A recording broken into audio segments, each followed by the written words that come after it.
ನಮಸ್ಕಾರ. ಸಮಾಧಿಯಲ್ಲಿ ಏನಿಲ್ಲ ವಿಶೇಷ ಚರ್ಚಾ ಕಾರ್ಯಕ್ರಮಕ್ಕೆ ಸ್ವಾಗತ. ನಾನು ಮಹೇಶ್ ದಂಡು. ಧರ್ಮಸ್ಥಳದಲ್ಲಿ ಶವಗಳ ಹೂತಿಟ್ಟ ಪ್ರಕರಣಕ್ಕೆ ಸಂಬಂಧಪಟ್ಟಂತೆ ನಿನ್ನೆಯಿಂದ ಕೂಡ ಉತ್ಖನನದ ಕೆಲಸ ಆಗ್ತಾ ಇದೆ. ಇಲ್ಲಿಯವರೆಗೂ 5 ಸ್ಪಾಟ್ಗಳಲ್ಲಿ ಉತ್ಖನನದ ಕೆಲಸ ಆಗಿದೆ. ಬಟ್ 5 ಸ್ಪಾಟ್ಗಳಲ್ಲೂ ಕೂಡ ಅಸ್ಥಿ ಪಂಜರ ಸಿಕ್ಕಿಲ್ಲ. ಬಟ್ ಇಡೀ ಪ್ರಕರಣಕ್ಕೆ ಸಂಬಂಧಪಟ್ಟಂತೆ ಒಂದಿಷ್ಟು ಮಹತ್ವವನ್ನು ಪಡೆದುಕೊಳ್ಳುವ ಸಾಧ್ಯತೆ ಇರುವಂತಹ ಒಂದಿಷ್ಟು ಸಾಕ್ಷ್ಯಗಳು ಕೂಡ ಲಭ್ಯವಾಗಿದೆ. ಆ ವ್ಯಕ್ತಿ ಅನಾಮಧೇಯ ವ್ಯಕ್ತಿ 13 ಸ್ಪಾಟ್ಗಳನ್ನು ಗುರುತು ಮಾಡಿದ್ದ. ಸೊ ಆ ಸ್ಪಾಟಲ್ಲಿ ಈಗ ಅಗೆಯುವ ಕೆಲಸ ಆಗ್ತಾ ಇದೆ. ಬೆಳಗ್ಗೆಯಿಂದ ಇಲ್ಲಿಯವರೆಗೂ ಕೂಡ 4 ಸ್ಪಾಟ್, ನಿನ್ನೆ 1 ಸ್ಪಾಟ್, ಟೋಟಲ್ 5 ಸ್ಪಾಟ್ಗಳಲ್ಲಿ ಅಗೆಯುವಂಥ ಕೆಲಸ ಆದರೂ ಕೂಡ ಅಸ್ಥಿ ಪಂಜರ ಸಿಕ್ಕಿಲ್ಲ, ಮೂಳೆ ಸಿಕ್ಕಿಲ್ಲ. ಇದು ಕ್ಲಿಯರ್ ಆಗಿದೆ. ಬಟ್ ಈಗ ಸಮಾಧಿ ಅಗೆಯುವಂಥ ಕಾರ್ಯಕ್ಕೆ ಬ್ರೇಕ್ ಬಿದ್ದಿದೆ. ಧರ್ಮಸ್ಥಳದಲ್ಲಿ 100 ಶವಗಳನ್ನು ಹೂತಿಟ್ಟ ಪ್ರಕರಣಕ್ಕೆ ಸಂಬಂಧಪಟ್ಟಂತೆ SIT ಉತ್ಖನನದ ಸಂದರ್ಭದಲ್ಲಿ ಒಂದಿಷ್ಟು ಮಹತ್ವವಾದ ಸಾಕ್ಷ್ಯಗಳು ಲಭ್ಯವಿದೆ. ಆದರೆ ಅಸ್ಥಿ ಪಂಜರ ಸಿಕ್ಕಿಲ್ಲ. ಇದರ ನಡುವೆ ಹುಡುಕಾಟದ ಕಾರ್ಯಕ್ಕೆ ಬ್ರೇಕ್ ಬಿದ್ದಿದೆ. ಬೆಳಗ್ಗೆಯಿಂದ ನಡೆದಂತಹ ಕಾರ್ಯಾಚರಣೆಗೆ ಬ್ರೇಕ್ ಬಿದ್ದಿದೆ. ನಾಳೆ SIT ಕಾರ್ಯಾಚರಣೆ ಆರಂಭ ಮಾಡುತ್ತೆ. ಅನಾಮಿಕನ ಎದುರಲ್ಲೇ SIT ಅಧಿಕಾರಿಗಳು ಇವತ್ತು ಬೆಳಗ್ಗೆಯಿಂದ ಕೂಡ ಆತ ತೋರಿಸಿದಂತಹ ಸ್ಥಳಗಳಲ್ಲಿ ಉತ್ಖನನ ಮಾಡಿದ್ರು. ಬಟ್ ಮೂಳೆ ಸಿಗಲಿಲ್ಲ, ಅಸ್ಥಿ ಪಂಜರ ಸಿಗಲಿಲ್ಲ. ಆದರೆ ನಿನ್ನೆ ನಡೆದಂತಹ ಉತ್ಖನನದ ಸಂದರ್ಭದಲ್ಲಿ ಏನೂ ಸಿಗದೇ ಇದ್ರು ಸ್ಪಾಟ್ 1 ಆತ ಮಾರ್ಕ್ ಮಾಡಿದಂಥ ಮೊದಲ ಸ್ಥಳದಲ್ಲಿ ಈಗ ಹರಿದ ಕೆಂಪು ಬಣ್ಣದ ರವಿಕೆ ಸಿಕ್ಕಿದೆ. ನಾನೀಗಾಗಲೇ ತುಂಬ ಸ್ಪಷ್ಟವಾಗಿ ಹೇಳ್ತಾ ಇದ್ದೆ, ಆತ ಮಾಡಿದ್ದ ಆರೋಪ ಏನು, ಕಂಪ್ಲೇಂಟಲ್ಲಿ ಏನಿದೆ, ಕಂಪ್ಲೇಂಟಲ್ಲಿ ಇರುವಂಥ ಅಂಶ ಏನು. 100ಕ್ಕೂ ಹೆಚ್ಚು ಶವಗಳನ್ನು ನಾನು ನನ್ನ ಅವಧಿಯಲ್ಲಿ ಊತು ಹಾಕಿದ್ದೀನಿ. ನೀವು ನನ್ನನ್ನು ಕರೆದುಕೊಂಡು ಹೋದರೆ ಆ ಸ್ಥಳದಲ್ಲಿ ಶವಗಳು ಸಿಗಬಹುದು ಅಥವಾ ಅಸ್ಥಿಪಂಜರ ಸಿಗಬಹುದು ಅಂತ. 100ಕ್ಕೂ ಹೆಚ್ಚು ಶವಗಳು. ಅದಕ್ಕೆ ಸಂಬಂಧಪಟ್ಟಂತೆ 13ಕ್ಕೂ ಹೆಚ್ಚು ಸ್ಥಳಗಳನ್ನು ಆತ ಮಾರ್ಕ್ ಮಾಡಿಸಿದ್ದ. ನಿನ್ನೆಯಿಂದ ಕೂಡ ಅಗೆಯುವ ಕೆಲಸ ಆಗ್ತಾ ಇದೆ. ಟೋಟಲ್ 5 ಕಡೆ ಅಗೆಯಲಾಗಿದೆ. ಬಟ್ ಏನೂ ಕೂಡ ಸಿಕ್ಕಿಲ್ಲ. ಅದರ ಅರ್ಥ ಮೂಳೆ ಸಿಕ್ಕಿಲ್ಲ, ಅಸ್ಥಿಪಂಜರ ಸಿಕ್ಕಿಲ್ಲ. ಬದಲಿಗೆ ಏನು ಸಿಕ್ಕಿದೆ ಅಂತ ಹೇಳೋದಾದ್ರೆ, ಸಿಕ್ಕಿರುವಂಥದ್ದು ಕೆಂಪು ಬಣ್ಣದ ರವಿಕೆ ಸಿಕ್ಕಿದೆ. ಎಲ್ಲಿ? ಸ್ಪಾಟ್ 1ರಲ್ಲಿ ಮೊದಲು ಮಾರ್ಕ್ ಮಾಡಿದಂಥ ಜಾಗದಲ್ಲಿ ಕೆಂಪು ಬಣ್ಣದ ರವಿಕೆ ಸಿಕ್ಕಿದೆ. ಒಂದು ಪಾನ್ ಕಾರ್ಡ್ ಸಿಕ್ಕಿದೆ. ಅದೇ ರೀತಿಯಾಗಿ ATM ಕಾರ್ಡ್ ಸಿಕ್ಕಿದೆ. ಆ ಪಾನ್ ಕಾರ್ಡ್ ಮೇಲೆ ಲಕ್ಷ್ಮಿ ಎಂಬ ಹೆಸರು ಕೂಡ ಇದೆ. ಸೊ ಇಡೀ ಪ್ರಕರಣಕ್ಕೆ ಸಂಬಂಧಪಟ್ಟಂತೆ ಈ ಸಾಕ್ಷ್ಯಗಳು ಸಿಕ್ಕಿದೆಯಲ್ವಾ, ಇದು ಎಷ್ಟು ಮಹತ್ವವನ್ನು ಪಡೆದುಕೊಳ್ಳುತ್ತೆ. ಈ ಸಾಕ್ಷ್ಯಗಳನ್ನು ಇಟ್ಕೊಂಡು ಪೊಲೀಸರು ಯಾವ ರೀತಿಯಾಗಿ ತನಿಖೆ ನಡೆಸ್ತಾರೆ, ಇದೊಂದು ಪ್ರಶ್ನೆ. ಇದ್ರ ಜೊತೆಗೆ ಇಲ್ಲಿವರೆಗೂ ಆಗಿರುವಂಥ ಉತ್ಖನನದ ಸಂದರ್ಭದಲ್ಲಿ ಯಾವುದೇ ರೀತಿಯ ಅಸ್ಥಿಪಂಜರ ಸಿಗಲಿಲ್ಲ. ಹಾಗಾದರೆ ತನಿಖೆ ಹೇಗೆ ಮುಂದುವರಿಯುತ್ತೆ? ಇದೇ ವಿಚಾರಕ್ಕೆ ಸಂಬಂಧಪಟ್ಟಂತೆ ಮಾತನಾಡ್ತಾ ಹೋಗ್ತೀನಿ. ಕಾರ್ಯಕ್ರಮದಲ್ಲಿ ಭಾಗಿಯಾಗಿರ್ತಾರೆ ನಿವೃತ್ತ ಹಿರಿಯ ಪೊಲೀಸ್ ಅಧಿಕಾರಿಯಾಗಿರುವಂಥ ನಾಗರಾಜ್ ಅವರು. ಸರ್ ನಮಸ್ತೆ, ಕಾರ್ಯಕ್ರಮಕ್ಕೆ ಸ್ವಾಗತ. ಅದೇ ರೀತಿಯಾಗಿ ಹೈಕೋರ್ಟ್ನ ವಕೀಲರಾಗಿರುವಂಥ RLN ಮೂರ್ತಿ ಅವರು ಕೂಡ ನಮ್ಮ ಜೊತೆಲಿದ್ದಾರೆ. ಸರ್ ನಮಸ್ತೆ, ಕಾರ್ಯಕ್ರಮಕ್ಕೆ ಸ್ವಾಗತ. ನಾಗರಾಜ್ ಸರ್, ನೋಡಿ, ನಿನ್ನೆಯಿಂದ ಆದಂಥ ಪ್ರಕ್ರಿಯೆಗಳನ್ನು ಮತ್ತು ಇವತ್ತಾಗಿರೋದ್ರೆ ಎಲ್ಲವೂ ಕೂಡ ನೀವು ಕೂಡ ಗಮನಿಸಿರ್ತೀರಿ. ಮೃತದೇಹ ಅಥವಾ ಅಸ್ಥಿಪಂಜರ ಏನೂ ಸಿಕ್ಕಿಲ್ಲ ಅಂತ ಒಂದು ಗೊತ್ತಾಗ್ತಾ ಇದೆ. ಅದ್ರ ಬಗ್ಗೆ ಏನು ಹೇಳ್ತೀರಾ ಸರ್? ಆತ ಮಾಡಿದ್ದ ಆರೋಪ ಏನು? ಅಸ್ಥಿಪಂಜರ ಸಿಗುತ್ತೆ, ನಾನು ಶವ ಹೂತಿಟ್ಟಿದ್ದೀನಿ ಅಂತ. ಬಟ್ ಆತನೇ ಮಾರ್ಕ್ ಮಾಡಿದಂಥ ಸ್ಥಳದಲ್ಲಿ ಏನೂ ಸಿಗ್ತಾ ಇಲ್ಲ. ನೋಡಿ, ಅವರು ಭಾಳ ಖಚಿತವಾಗಿ ಹೇಳಿದರು, ಇದು ನಾನು ಹೂತಿಟ್ಟಂಥ ಜಾಗ, ಇಷ್ಟೊಂದು ಶವಗಳನ್ನು ಇಲ್ಲಿ ಹಾಕಿದ್ದೀನಿ ಅಂತ. ಅದು ನ್ಯಾಯಾಲಯದ ಮುಂದೆನೂ ಕೂಡ ಹೇಳಿಕೆ ಕೊಟ್ಟಿದ್ದಾರೆ. ಹೌದು, FIR ಕೂಡ ಆಗಿದೆ. ಅದರ ಪ್ರಾಥಮಿಕವಾಗಿ ಅವ್ರನ್ನ ಪ್ರಶ್ನೆ ಮಾಡಿದ್ದಾರೆ, ಮರು ಹೇಳಿಕೆಗಳನ್ನು ಪಡ್ಕೊಂಡಿದ್ದಾರೆ. ಜೊತೆಗೆ ಆ ವರದಿಯನ್ನು ಎಕ್ಸಿಕ್ಯೂಟಿವ್ ಮ್ಯಾಜಿಸ್ಟ್ರೇಟ್ರಿಗೆ ಕೊಟ್ಟು ಅಲ್ಲಿಂದ ಆರ್ಡರ್ಸನ್ನು ತಗೊಂಡಿದ್ದಾರೆ. ಅವರು ಎಕ್ಸಿಕ್ಯೂಟಿವ್ ಮ್ಯಾಜಿಸ್ಟ್ರೇಟ್ರು ಏನು ಎಕ್ಸಿಬಿಷನ್ ಹೂತಿಟ್ಟಿದ್ದ ಶವಗಳನ್ನು ತೆಗೆಯುವಂಥ ಪ್ರಕ್ರಿಯೆ ನಡೆಸಿದ್ದಾರೆ. ಇದು ball is in the court of executive magistrate. Okay, ಈ ಕಾಲದಲ್ಲಿ ನಿನ್ನೆ ನೋಡಿದಂಥ ಪ್ರಕರಣದ ಇದು ಇಡೀ ದಿವಸದ ಒಂದು ನಡವಳಿಕೆಯಲ್ಲಿ ಏನೂ ಸಿಕ್ಕಿಲ್ಲ ಅಂತಲೇ ಬಂತು. ಇವತ್ತು ಒಂದು ರವಿಕೆ ಪೀಸ್ ಸಿಕ್ಕಿದೆ, ಮತ್ತು ID ಕಾರ್ಡ್, ಎಂಥದ್ದು ಪ್ಯಾನ್ ಕಾರ್ಡು ಮತ್ತು ID ಕಾರ್ಡ್ ಸಿಕ್ಕಿದೆ ಅಂತ ಹೇಳ್ತಾರೆ. ಇರ್ಬೋದು, ವೆರಿಫೈ ಮಾಡ್ತಾರೆ. ಆದರೆ ಮೂಳೆ ಸಿಕ್ಕಿದೆಯಾ, ಅಸ್ಥಿಪಂಜರ ಸಿಕ್ಕಿದೆಯಾ? ಈಗ ಎಲ್ಲನೂ ಒಂದು ಕೊಲೆ ಕೇಸ್ ಅಥವಾ ಒಂದು ಪ್ರಕರಣ ಅಸ್ವಾಭಾವಿಕ ಇದು ಕೊಲೆ ಆಗಿರಲಿ ಅಥವಾ ಇದಾಗಿರಲಿ, ಬಾಡಿ ಬೇಕೇ ಬೇಕು. Body is the epicentre. ಬಾಡಿನೇ ಕಾರ್ಪಸ್ ಡಿಲೆಕ್ಟಿ ಅಂತ. ಅದಿಲ್ಲದೇ ಕೇಸೇ ಇಲ್ಲ. ಬಾಡಿ ಸಿಗಲೇ ಇಲ್ಲಲ್ಲ. ಈ ಪ್ರಕರಣ ಬಾಡಿದು ಒಂದಷ್ಟು ರಿಮಿನೆಂಟ್ಸ್ ಆದರೂ ಸಿಗಬೇಕಲ್ಲ. ಬಟ್ಟೆ ನೋಡಿ, ಕೆಂಪು ಬಟ್ಟೆ ಸಿಕ್ಕಿದೆ, ಕೆಂಪು ಬಟ್ಟೆ ಸಿಕ್ಕಿದೆ, ಅದು ಕಾಮನ್ನು. ಬಟ್ ಸ್ಪೆಸಿಫಿಕ್ ಆಗಿ ID ಕಾರ್ಡ್ ಸಿಕ್ಕಿದೆ, ಏನು ಪ್ಯಾನ್ ಕಾರ್ಡ್ ಸಿಕ್ಕಿದೆ ಅಂತ, ಅದು ಎಷ್ಟು ದಿವಸ ಹಳೇದು ಏನಂತ ಗೊತ್ತು, ವೆರಿಫೈ ಮಾಡೋದು ಹೊರ್ತು ಮಾಡಬೇಕಾಗತ್ತೆ. ಆದರೆ ನಿನ್ನೆ ಎಲ್ಲ ನೀವು ನೋಡಿದಾಗೆ ನಾವು ನೋಡಿದಾಗೆ ಏನು ಸಿಕ್ಕಿಲ್ಲ ಅಂತ ಹೇಳಿದ್ರಲ್ಲ, ಮಾಧ್ಯಮದಲ್ಲಿ ಹೇಳಿದರು, ಮತ್ತು ಅವರು ಕೂಡ ತನಿಖಾಧಿಕಾರಿಗಳು ಕೂಡ ಹೇಳಿದರು ಏನು ಸಿಕ್ಕಿಲ್ಲ ಇವತ್ತು ಅಂತ. ಏನೇ ಇರಲಿ, ಅದು ಕೆಲವು they have to play their cards by keeping very close to their chest. ತನಿಖಾಧಿಕಾರಿಗಳಾಗಲಿ ಇವರಾಗಲಿ, ಅದು it's a matter of professional ethics. ಅದು ಎಲ್ಲನೂ ಹೇಳಬೇಕಂತಿಲ್ಲ. ಇರಲಿ, ಇವತ್ತು ಸ್ವಲ್ಪ ಬಿಟ್ಟಿದ್ದಾರೆ ಅಂದರೆ ಗೊತ್ತಾಗಿದೆ ಅಂತಂದರೆ ಅದು ಇರ್ಬೋದು, ಇಲ್ಲದೆ ಇರ್ಬೋದು. ಓಕೆ, ಆದರೆ ವೆರಿಫೈ ಮಾಡ್ತಾರೆ. ಇನ್ನು ಮುಂದೆ ಇನ್ನೂ ಎಷ್ಟಿದೆ ಅಲ್ಲಿಗೆ? 13ರಲ್ಲಿ 5 ಹೋದರೆ ಇನ್ನೂ ಇದೆ, ಇನ್ನೂ 8 ಇದೆ. 8 ಇದೆಯಲ್ಲ? 8. ಅದನ್ನು ಮಾಡಲೇಬೇಕು. ಯಾಕೆಂದರೆ ಯಾವುದನ್ನು ಬಿಡುವಂಗಿಲ್ಲ. They cannot take it for granted. ಒಂದಾದರೆ ಅಲ್ಲಿಗೆ ಒಂದು ಹಂತದ ಕೆಲಸ ಮುಗಿಯುತ್ತೆ. ಆ ನಂತರದಲ್ಲಿ ಎಸ್ ಆರ್ ನೋ, ಅವ್ರು ಹೇಳಿದ್ದು ಎಸ್ಸಾ ಅಥವಾ ನೋನಾ? ನೋ ಆದರೆ ಯಾಕೆ, ಎಸ್ ಆದರೆ ಏಕೆ? ಎಸ್ ಅಂತ ಹೇಳಬೇಕಾದ್ರೆ ಸಾಕ್ಷ್ಯ ಬೇಕೇ ಬೇಕು. ಸಾಕ್ಷಿಗಳೀಗ ID ಕಾರ್ಡು ಮತ್ತು ಇದು ಸಿಕ್ಕಿರೋ ಸಾಕಾ ಅಂತ ನೀವು ಪ್ರಶ್ನೆ ಮಾಡಿದರೆ, ಅವನ ಪ್ರಕಾರ ಏನು, ಇದೊಂದು ರೀತಿಯ ಘೋರ ಕೃತ್ಯ. ಹೌದು, ಅವನು ಭಾಳ ಪಾಪದ ಪ್ರಜ್ಞೆಯನ್ನು ಅನುಭವಿಸ್ತಾ ಇದ್ದಾನೆ. ಅದು ಎಷ್ಟು 15 ವರ್ಷ ಆಗಿದೆ ಇವನ್ನೆಲ್ಲ ಈ ಕೆಲಸಗಳನ್ನ ಮಾಡಿ. ಅದಕ್ಕೂ ಮೊದಲು ಎಷ್ಟು 95ರಿಂದ 2014ರವರೆಗೂ ಕೆಲಸ ಮಾಡ್ತಿದ್ದೆ. 2014 ಡಿಸೆಂಬರಲ್ಲಿ ನಾನು ಬಿಟ್ಟೆ ಅಂತ. 4 ಅಲ್ವಾ? 2014ರಲ್ಲಿ ಬಿಟ್ಟಿದ್ರೆ ಧರ್ಮಸ್ಥಳ ಬಿಟ್ಟು ಎಷ್ಟು ವರ್ಷ ಆಗಿದೆ ಅದು ಬಿಟ್ಟ ಮೇಲೆ?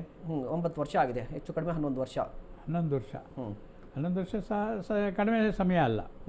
ಅದು ಪ್ರದೇಶ ಎಂಥದ್ದು? ಮಾರ್ಷಿ ಪ್ಲೇಸ್, ಅಂದರೆ ಜಲ ಆವೃತ್ತಿಯಾದಂಥ ಒಂದು ನೆಲ, ಮಣ್ಣು. ಆ ನೆಲದಲ್ಲಿ ಒಂದು ಬಟ್ಟೆ ಅಥವಾ ಏನಾದರೂ ಒಂದು ಪೇಪರ ಒಂದೊಂದು ಮತ್ತೊಂದು ಬಿದ್ದರೆ ಬೇಗ ಕೊಳೆಯುತ್ತೆ. 11 ವರ್ಷದಲ್ಲಿ ಒಂದು ಬಟ್ಟೆ ಬಿದ್ದಿದೆ ಅಂದರೆ ಅದು ಕೊಳ್ತೋಗುತ್ತಲ್ವ? ಇದನ್ನೆಲ್ಲ ಎಕ್ಸಾಮಿನ್ ಮಾಡ್ತಾರೆ.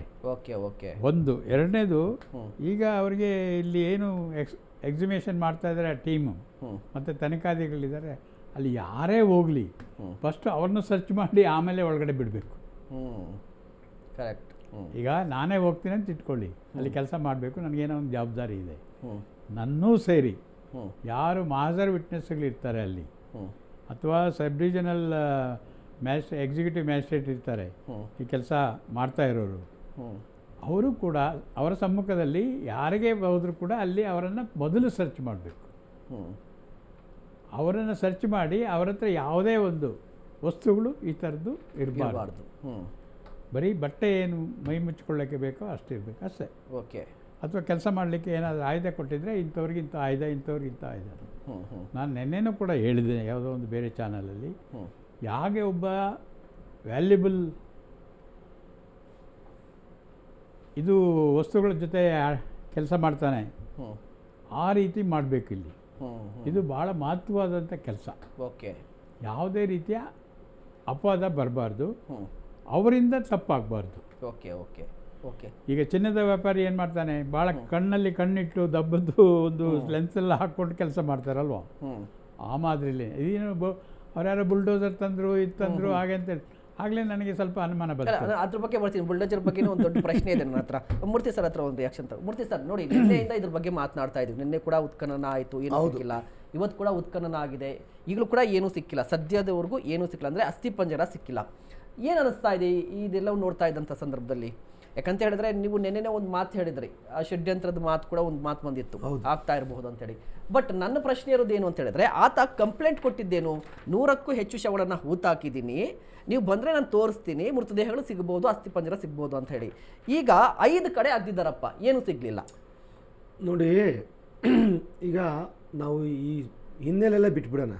ಓಕೆ ಆತನ ಹೇಳಿಕೆ ಮೇಲೆ ನಾವು ಸ್ವಲ್ಪ ಹೊತ್ತು ಕಾನ್ಸಂಟ್ರೇಟ್ ಮಾಡಿ ಮಾತಾಡೋದೇ ಆದರೆ, ಓಕೆ ಆತ ಒಬ್ಬ ನಾನು ಅಪರಾಧಿ ಆಗಿದ್ದೀನಿ, ನಾನು ಅಪರಾಧದಲ್ಲಿ ಭಾಗವಹಿಸಿದ್ದೀನಿ, ಬಟ್ ನಾನು ಅವಾಗ ಹೇಳಬೇಕಾಗಿತ್ತು, ಅದನ್ನ ಮಾಹಿತಿ ಕೊಡಬೇಕಾಗಿತ್ತು, ಅಥವಾ ಯಾರೂ ನಮ್ಮನ್ನ ಪ್ರಶ್ನೆ ಮಾಡಲಿಲ್ಲ. ಈಗ ನನಗೆ ತಡ್ಕೊಳಕ್ಕಾಗ್ತಿಲ್ಲ. ಸುಮಾರು ಶವಗಳನ್ನ ನಾನು ಊತಿಟ್ಟಿದ್ದೀನಿ. ಅದು ಕೊಲೆ ಆಗಿರುವಂಥ ಶವಗಳು, ಮತ್ತು ಅತ್ಯಾಚಾರ ಮಾಡ್ತಕ್ಕಂಥ ಹೆಣ್ಣು ಮಕ್ಕಳ ಶವಗಳಿದ್ದಾವೆ. ಹಂಗಾಗಿ ನಾನು ಸತ್ಯ ಹೇಳ್ತೀನಿ, ಪೊಲೀಸರು ನನಗೆ ಸರಿಯಾಗಿ ಗಮನ ಹರಿಸಲಿಲ್ಲ. ಯಾರು ಧರ್ಮಸ್ಥಳ ಪೊಲೀಸರು ಯಾಕೋ ಗಮನಕ್ಕೆ ಹಾಕ್ಕೊಳ್ಳಲಿಲ್ಲ. ಹಂಗಾಗಿ ನಾನು ನ್ಯಾಯಾಧೀಶರ ಮುಂದೆ ನೇರವಾಗಿ ಹೋಗಿ ನಾನು ಹೇಳಿಕೆ ದಾಖಲು ಮಾಡಿದ್ದೀನಿ. ನ್ಯಾಯಾಧೀಶರ ಹೇಳಿಕೆ ಮೇಲೆ ಪೊಲೀಸರು ನಿರ್ದೇಶನ ಕೊಡಿಸಿ ನಾನು ನಿಮಗೇನು ಮುಖ್ಯವಾಗಿ ಬೇಕಾಗಿರೋದು ನಮ್ಮ ನಾಗರಾಜ್ ಸರ್ ಹೇಳ್ತಾಯಿದ್ರು, ಕಾರ್ಪಸ್. ಆ ಕಾರ್ಪಸ್ ಸಿಕ್ತ ಮೇಲೆ ತಾನೇ ಗೊತ್ತಾಗ ಕಾರ್ಪಸ್ ಮೇಲೆ ತನಿಖೆ ಆಗಬೇಕು. ಬಹಳ ಮುಖ್ಯವಾಗಿ ಕಾರ್ಪಸ್ ನಾನು ಗುರುತಿಸ್ತೀನಿ ಅಂತೇಳಿ ಆತ ಬಂದಿದ್ದಾನೆ. ಆತನ ಸ್ಪಿರಿಟು ಇದೆ. ಆಮೇಲೆ ಅಪರಾಧ ಮಾಡಿರ್ತಕ್ಕಂಥ ಮನೋಭಾವನೆಯೂ ಅವನಲ್ಲಿದೆ. ಆದರೆ ಆತನಿಗೆ ಈಗ ಆತನ ಸಾಕ್ಷಿ ಆತನಿಗೆ ಸಿಕ್ತಿಲ್ಲ, ಇದುವರೆಗೂ ಸಿಕ್ಕಿಲ್ಲ. ಈಗ ಆತ ಹೇಳಿದೇನು, 100 ಹೆಣಗಳು ಅಂತ ಹೇಳ್ತಾರೆ, 13 ಕಡೆ ಪಾಯಿಂಟ್ ಮಾಡಿದ್ದಾರೆ, ಬರಿಯಲ್ ಪಾಯಿಂಟ್ ಅಂತ. ಅದೇನು ಅತ್ಯಾಚಾರನೋ ಮತ್ತೆ ಊತ ಹಾಕಿದ್ದೀನಿ ಅಂತ ಹೇಳ್ತಾನೆ. ಈತ ಊತ ಹಾಕ್ಲಿಕ್ಕೆ ಏನೋ ಸ್ಮಶಾನಕ್ಕೆ ಹತ್ತಕ್ಕಂಥ ಏನೋ ವ್ಯಕ್ತಿ ಅಲ್ಲ ಇವನು. ಈತ ಅಲ್ಲಿ ಅವನು ಹೇಳ್ಕೊಳ್ಳೋ ಪ್ರಕಾರ ಅಲ್ಲಿ ಒಬ್ಬ ಯಾವುದೋ ಸಂಸ್ಥೆಯಲ್ಲಿ ಎಂಪ್ಲಾಯ್ ಆಗಿರ್ತಾನೆ. ಅವನು ಪೌರ ಕಾರ್ಮಿಕ ಆಗಿದ್ದ. ಆ ಪೌರ ಕಾರ್ಮಿಕನಿಗೆ 100 ಹೆಣ ಉಳೋವರೆಗೂ ಪ್ರಜ್ಞೆಯಲ್ಲಿ ಹೋಗಿತ್ತು. ಪ್ರಜ್ಞೆ ತಪ್ಪೋಗಿತ್ತ? ಅಲ್ಲ, ಅವರು ಬೆದರಿಕೆ ಹಾಕಿದ್ರು. ಅಲ್ಲ ಸರ್, ಇವತ್ತು 100 ಕೋಳಿಗಳನ್ನ ನಾವು ಯಾವುದೋ ಒಂದು ಇದರಲ್ಲಿ ಈ ಯಾವ್ದಾರ ಕಾಯಿಲೆ ಬಂದಾಗ, ಸಾಂಕ್ರಾಮಿಕ ರೋಗಗಳು ಬಂದಾಗ ಕೋಳಿಗಳನ್ನ 100 ಕೋಳಿ ಉಳಕ್ಕೆ ಸುಮಾರು ಸಮಯ ಬೇಕು. ಆಮೇಲೆ ಅಲ್ಲಿ ಈ ಕೋಳಿಗಳು ಅಂದ್ಕೊಂಡ್ಬಿಟ್ಟಿದ್ದಾನ ಹೆಣಗಳನ್ನ ಈತ. ನೋಡಿ, ಈತ ಯಾವುದೋ ಒಂದು ಸತ್ಯನ ಹೊರತರ್ಲಿಕ್ಕೋ ಅಥವಾ ಯಾವುದೋ ಒಂದು ಸತ್ಯ ಮುಚ್ಚಿಕ್ಲಿಕ್ಕೋ ಮಾಡ್ತಿರ್ತಕ್ಕಂಥ ಕೃತ್ಯ ಎಸ್ತಾವೆ ಅಂತ ಮೇಲ್ನೋಟ ಕಂಡು ಬರುತ್ತೆ. ಏನಾಗಿದೆ ಇಲ್ಲಿ, ಈಗ ಸೌಜನ್ಯ ಕೇಸಲ್ಲಿ ಯಾವುದೋ ಒಂದು ಸಂಸ್ಥೆ ಮೇಲೆ, ಧಾರ್ಮಿಕ ಸಂಸ್ಥೆ ಮೇಲೆ ಮತ್ತು ಮುಖಂಡರ ಮೇಲೆ ಏನೋ ಒಂದು ರೀತಿಯಾದ ಸಸ್ಪಿಷಿಯಸ್ ಬರೋ ಥರ ಜನ ಮಾತಾಡ್ತಿದ್ದಾರೆ. ಇದೇ ಸಂದರ್ಭದಲ್ಲಿ ಧಾರ್ಮಿಕ ಮುಖಂಡರ ಮೇಲೆ ಅಥವಾ ಧಾರ್ಮಿಕ ಕ್ಷೇತ್ರದ ಮೇಲೆ ನಾನು ಈ ಥರ ಒಂದು ಷಡ್ಯಂತ್ರ ರೂಪ ಮಾಡಿದ್ರೆ ಅದರಿಂದ ಏನೋ ಒಂದು ಆಗುತ್ತೆ, ಏನೋ ಆಗಿ ಪರ್ಸನಲ್ ಆಗಿ ಆತನಿಗೆ ಏನು ಲಾಭ ಇರುತ್ತೆ ಈ ರೀತಿ ಷಡ್ಯಂತ್ರ ರೂಪಿಸಿದ್ರೆ? ಇದರಿಂದ ಇರ್ತಕ್ಕಂಥ ವ್ಯಕ್ತಿಗಳು ಯಾರು? ಇವತ್ತು ಇಷ್ಟು ವರ್ಷ ಇಲ್ದ ಇರ್ತಕ್ಕಂಥ ವ್ಯಕ್ತಿಗಳು 14 ವರ್ಷ ಕೆಲಸ ಬಿಟ್ಟು 14 ವರ್ಷ ಆಗಿದೆ, ಹೆಣಗಳು ಕೂತಿಟ್ಟು 20 ವರ್ಷ ಆಗಿದೆ. ಆತನ ಎಂಪ್ಲಾಯ್ಮೆಂಟು 1991 ನಡೀತಿದ್ದು, 1991 ಅಂತ ಹೇಳ್ತೀರಿ. 95 ಇಂದ 2000 ಮೂರ್ತಿ ಸರ್, ಕಾನೂನಲ್ಲಿ ಅವಕಾಶ ಇದೆಯಲ್ವಾ? ಯಾವತ್ತೋ ಕೆಲಸ ಮಾಡಿಬಿಟ್ಟಿದ್ದೀನಿ, ನನಗೆ ಪಾಪ ಕಾಡ್ತಾ ಇದೆ, ನಾನು ಈಗ ಬಂದು ಹೇಳ್ತೀನಿ ಅಂತ ಕಾನೂನಲ್ಲಿ ಅವಕಾಶ ಇದೆಯಾ? ಟೈಮ್ ಬಾರ್ ಇಲ್ಲ. ಹೇಳಿದೆ ನಾನು, ಕಾನೂನಲ್ಲಿ ಅವಕಾಶ ಇದೆ. 3 ವರ್ಷ ಶಿಕ್ಷೆ ವಿಧಿಸಕ್ಕಂತ ಅಪರಾಧಗಳು ಕಾನೂನು ಕ್ರಿಮಿನಲ್ ಪ್ರಕರಣಕ್ಕೆ 3 ವರ್ಷ ಲಿಮಿಟೇಷನ್. 6 ತಿಂಗಳು ಶಿಕ್ಷೆ ವಿಧಿಸಕ್ಕಂಥವಿದ್ರೆ 6 ತಿಂಗಳು, ಅದಕ್ಕಿಂತ ಮೇಲ್ಪಟ್ಟವಿದ್ರೆ ಅದಕ್ಕೆ ಲಿಮಿಟೇಷನ್ ಇಲ್ಲ. ಓಕೆ. ಆದ್ರಿಂದ ಆ ಒಂದು ಇದನ್ನ ಅವಕಾಶ ಉಪಯೋಗಿಸ್ಕೊಂಡು ಅವನು ಈ ಥರ ಮಾಡ್ತಿದ್ದಾನೆ. ಈಗ ತಾವು ಐಡೆಂಟಿಟಿ ಕಾರ್ಡ್ ಅಂತ ಹೇಳಿದ್ರಿ, ಪ್ಯಾನ್ ಕಾರ್ಡ್ ಅಂತ ಹೇಳಿದ್ರಿ, ರೌಕೆ ಅಂತ ಹೇಳಿದ್ರಿ. ಬಹುಶಃ ರೌಕೆ ಒಳಗೇನು ಕಂಡಿಡಕ್ಕಾಗೋದಿಲ್ಲ. ID ಕಾರ್ಡಲ್ಲಿ ಅಲ್ಲಿ ಹೆಸರಿರ್ತದೆ, ಹೆಸರಿದೆ, ಲಕ್ಷ್ಮಿ ಅಂತ ಇದೆ. ಆ ಲಕ್ಷ್ಮಿ ಪ್ಯಾನ್ ಕಾರ್ಡ್ ಅಂತ ಹೇಳ್ತೀರಾ, ಆಕೆ ಪ್ಯಾನ್ ಕಾರ್ಡ್ ಹೋಲ್ಡರು ಆಕೆ ಐ ಟಿ ರಿಟರ್ನ್ಸ್ ಮಾಡೋದಾದ್ರೆ ಫ್ರಾಕ್ಷನ್ ಆಫ್ ಸೆಕೆಂಡ್ ಆಕೆ ಅಡ್ರೆಸ್ಸು ಆಕೆ ಎಲ್ಲ ತಿಳ್ಕೊಬೋದು. ಸರ್ಕಾರ ಆಕೆ ಫೋಟೋ ಸಿಗುತ್ತೆ.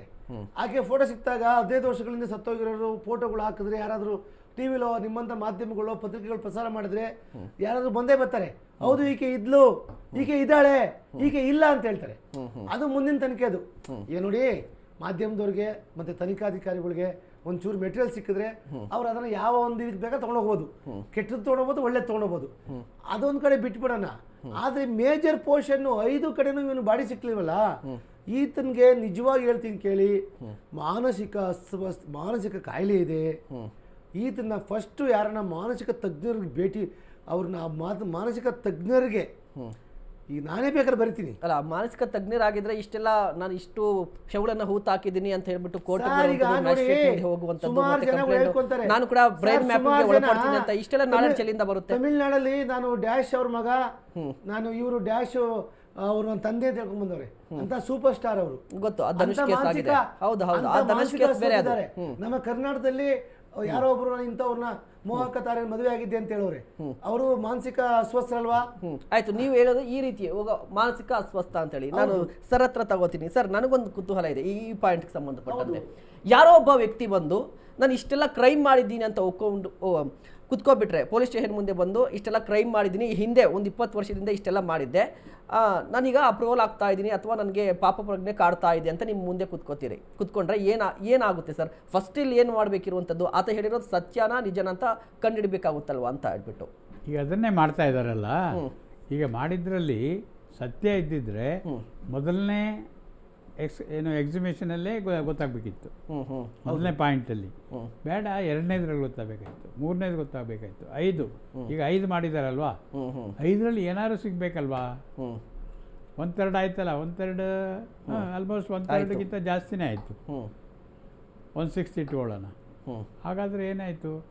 ಎಲ್ಲೋ ಸ್ವಲ್ಪ ನಮ್ಮ ವಕೀಲರು ಹೇಳಿದಾಗೆ ಇನ್ನೂ ಒಂದು ಕಡೆ ಯೋಚನೆ ಮಾಡಬೇಕಾಗತ್ತೆ. ಇದು this is not the only facet ಅಥವಾ ಮುಖ.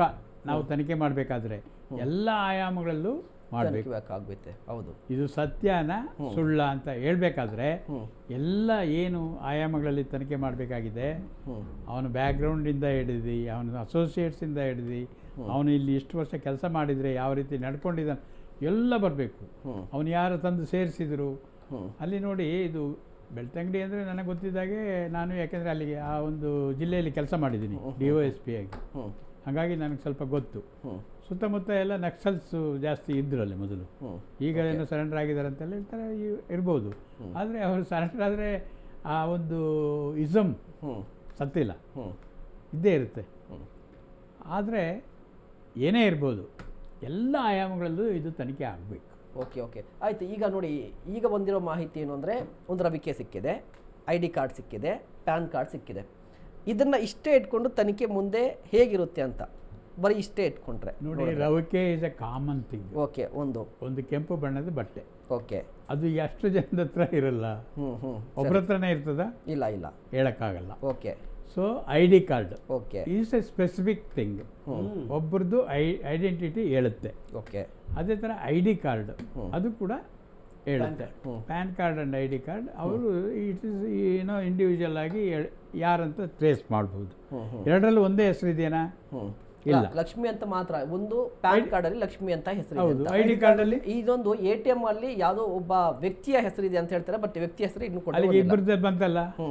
ಈಗ ನಾನು ಒಂದು ATMಗೆ ಹಣ ಡ್ರಾ ಮಾಡಬೇಕಾದ್ರೆ ಯಾವುದು ಎಕ್ಸ್ಪೈರಿ ಆಗಿರುತ್ತಲ್ಲ ಆ ಕಾರ್ಡ್ಗಳೆಲ್ಲ ಬಿಸಾಕ್ತೀವಿ, ಅಲ್ಲೇ ಬಿಸಾಕಿರ್ತಾರೆ. ATM ಇದರಲ್ಲೇ ಇರ್ತದೆ.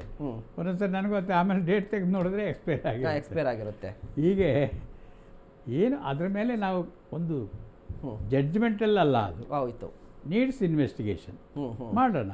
ಮಾಡ್ತಾರೆ, ಅವರು ಬಿಡೋದಿಲ್ಲ. ಈಗ ಆದರೆ ಅದೆಲ್ಲರೂ ಒಂದು ಕಡೆ ತೊಗೊಂಡೋಗ್ಬೇಕಾಯ್ತಲ್ಲ. ಈಗ ಒಂದು ತಗೊಳ್ಳಿ, ಅದೇ ಜಾಗದಲ್ಲಿ ಒಂದೇ ಸಪೋಸ್ ಲಕ್ಷ್ಮೀದು ಪ್ಯಾನ್ ಕಾರ್ಡ್, ಲಕ್ಷ್ಮೀದು ID ಕಾರ್ಡ್ ಎರಡೂ ಸಿಕ್ಕಿದೆ ಅಂದರೆ then there is sort of corroboration. Okay, ಇಲ್ಲಿ ಒಂದೊಂದು ಬೇರೆ ಬೇರೆ ಇದೆ.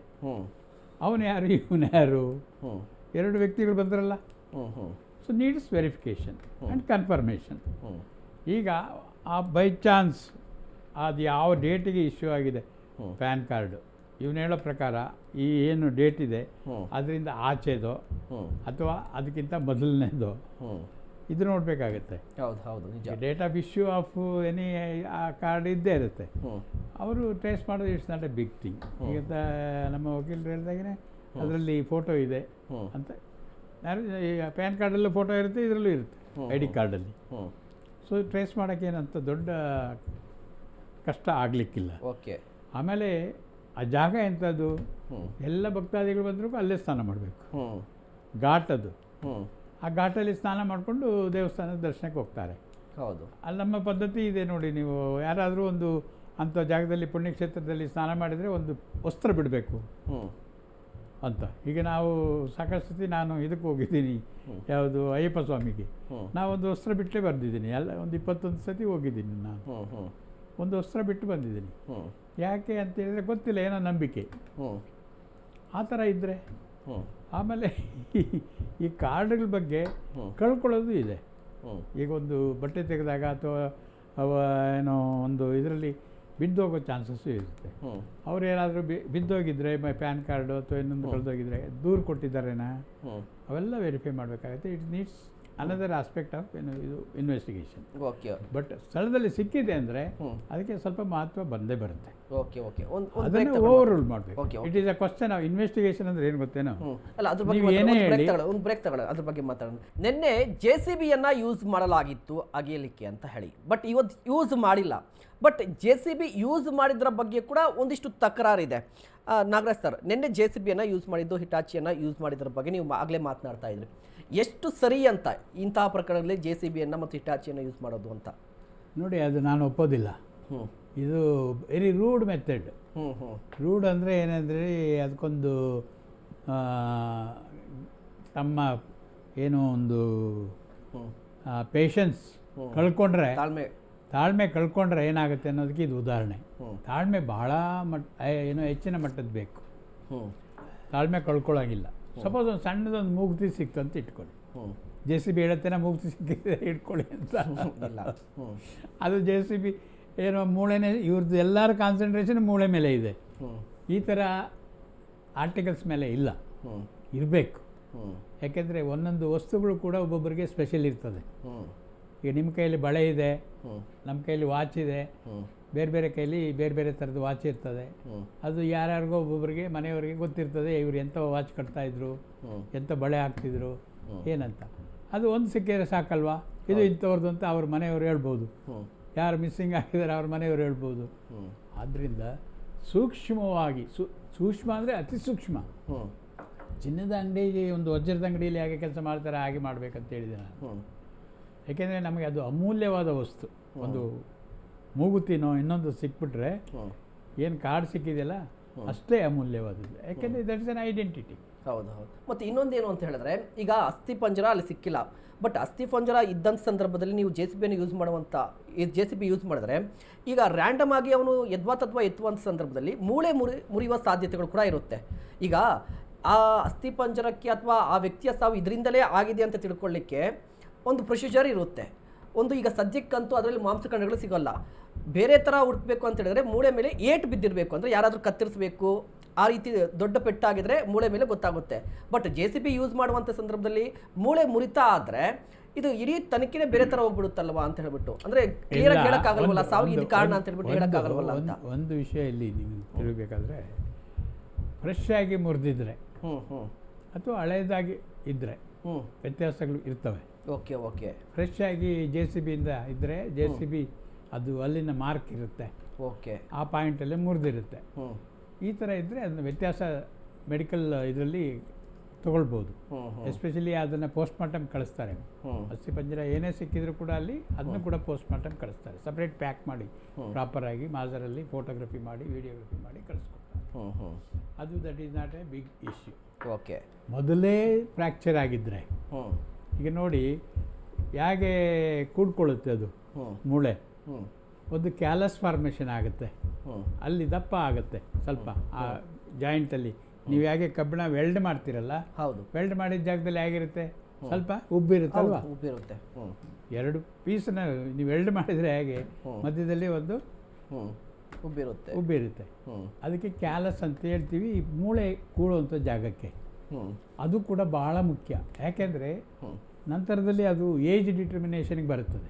ಆ ಕ್ಯಾಲಸ್ಸು ಎಷ್ಟು ಹಳೇದು ಅಂತ ಡಿಟರ್ಮೈನ್ ಮಾಡ್ಬೋದು. ಓಕೆ. ಮೂರ್ತಿ ಸರ್, ನೋಡಿ, ಈ ಸರ್ ಒಂದೆಲ್ಲ ಎಕ್ಸ್ಪ್ಲೇನ್ ಮಾಡ್ತಾಯಿದ್ರು, JCBಯನ್ನು ಬಳಸಿದ್ದು ಬಗ್ಗೆ ಒಂದಷ್ಟು ಅನುಮಾನ ಇದೆ ಅಂತ ಹೇಳ್ಬಿಟ್ಟು. ಮತ್ತು ನೀವು ಕೂಡ ಹೇಳ್ತಾ ಇರುವಂಥದ್ದು ಆತ ಮಾನಸಿಕ ಅಸ್ವಸ್ಥನಾಗಿದ್ದಾನೆ ಅಂತ ಹೇಳ್ಬಿಟ್ಟು.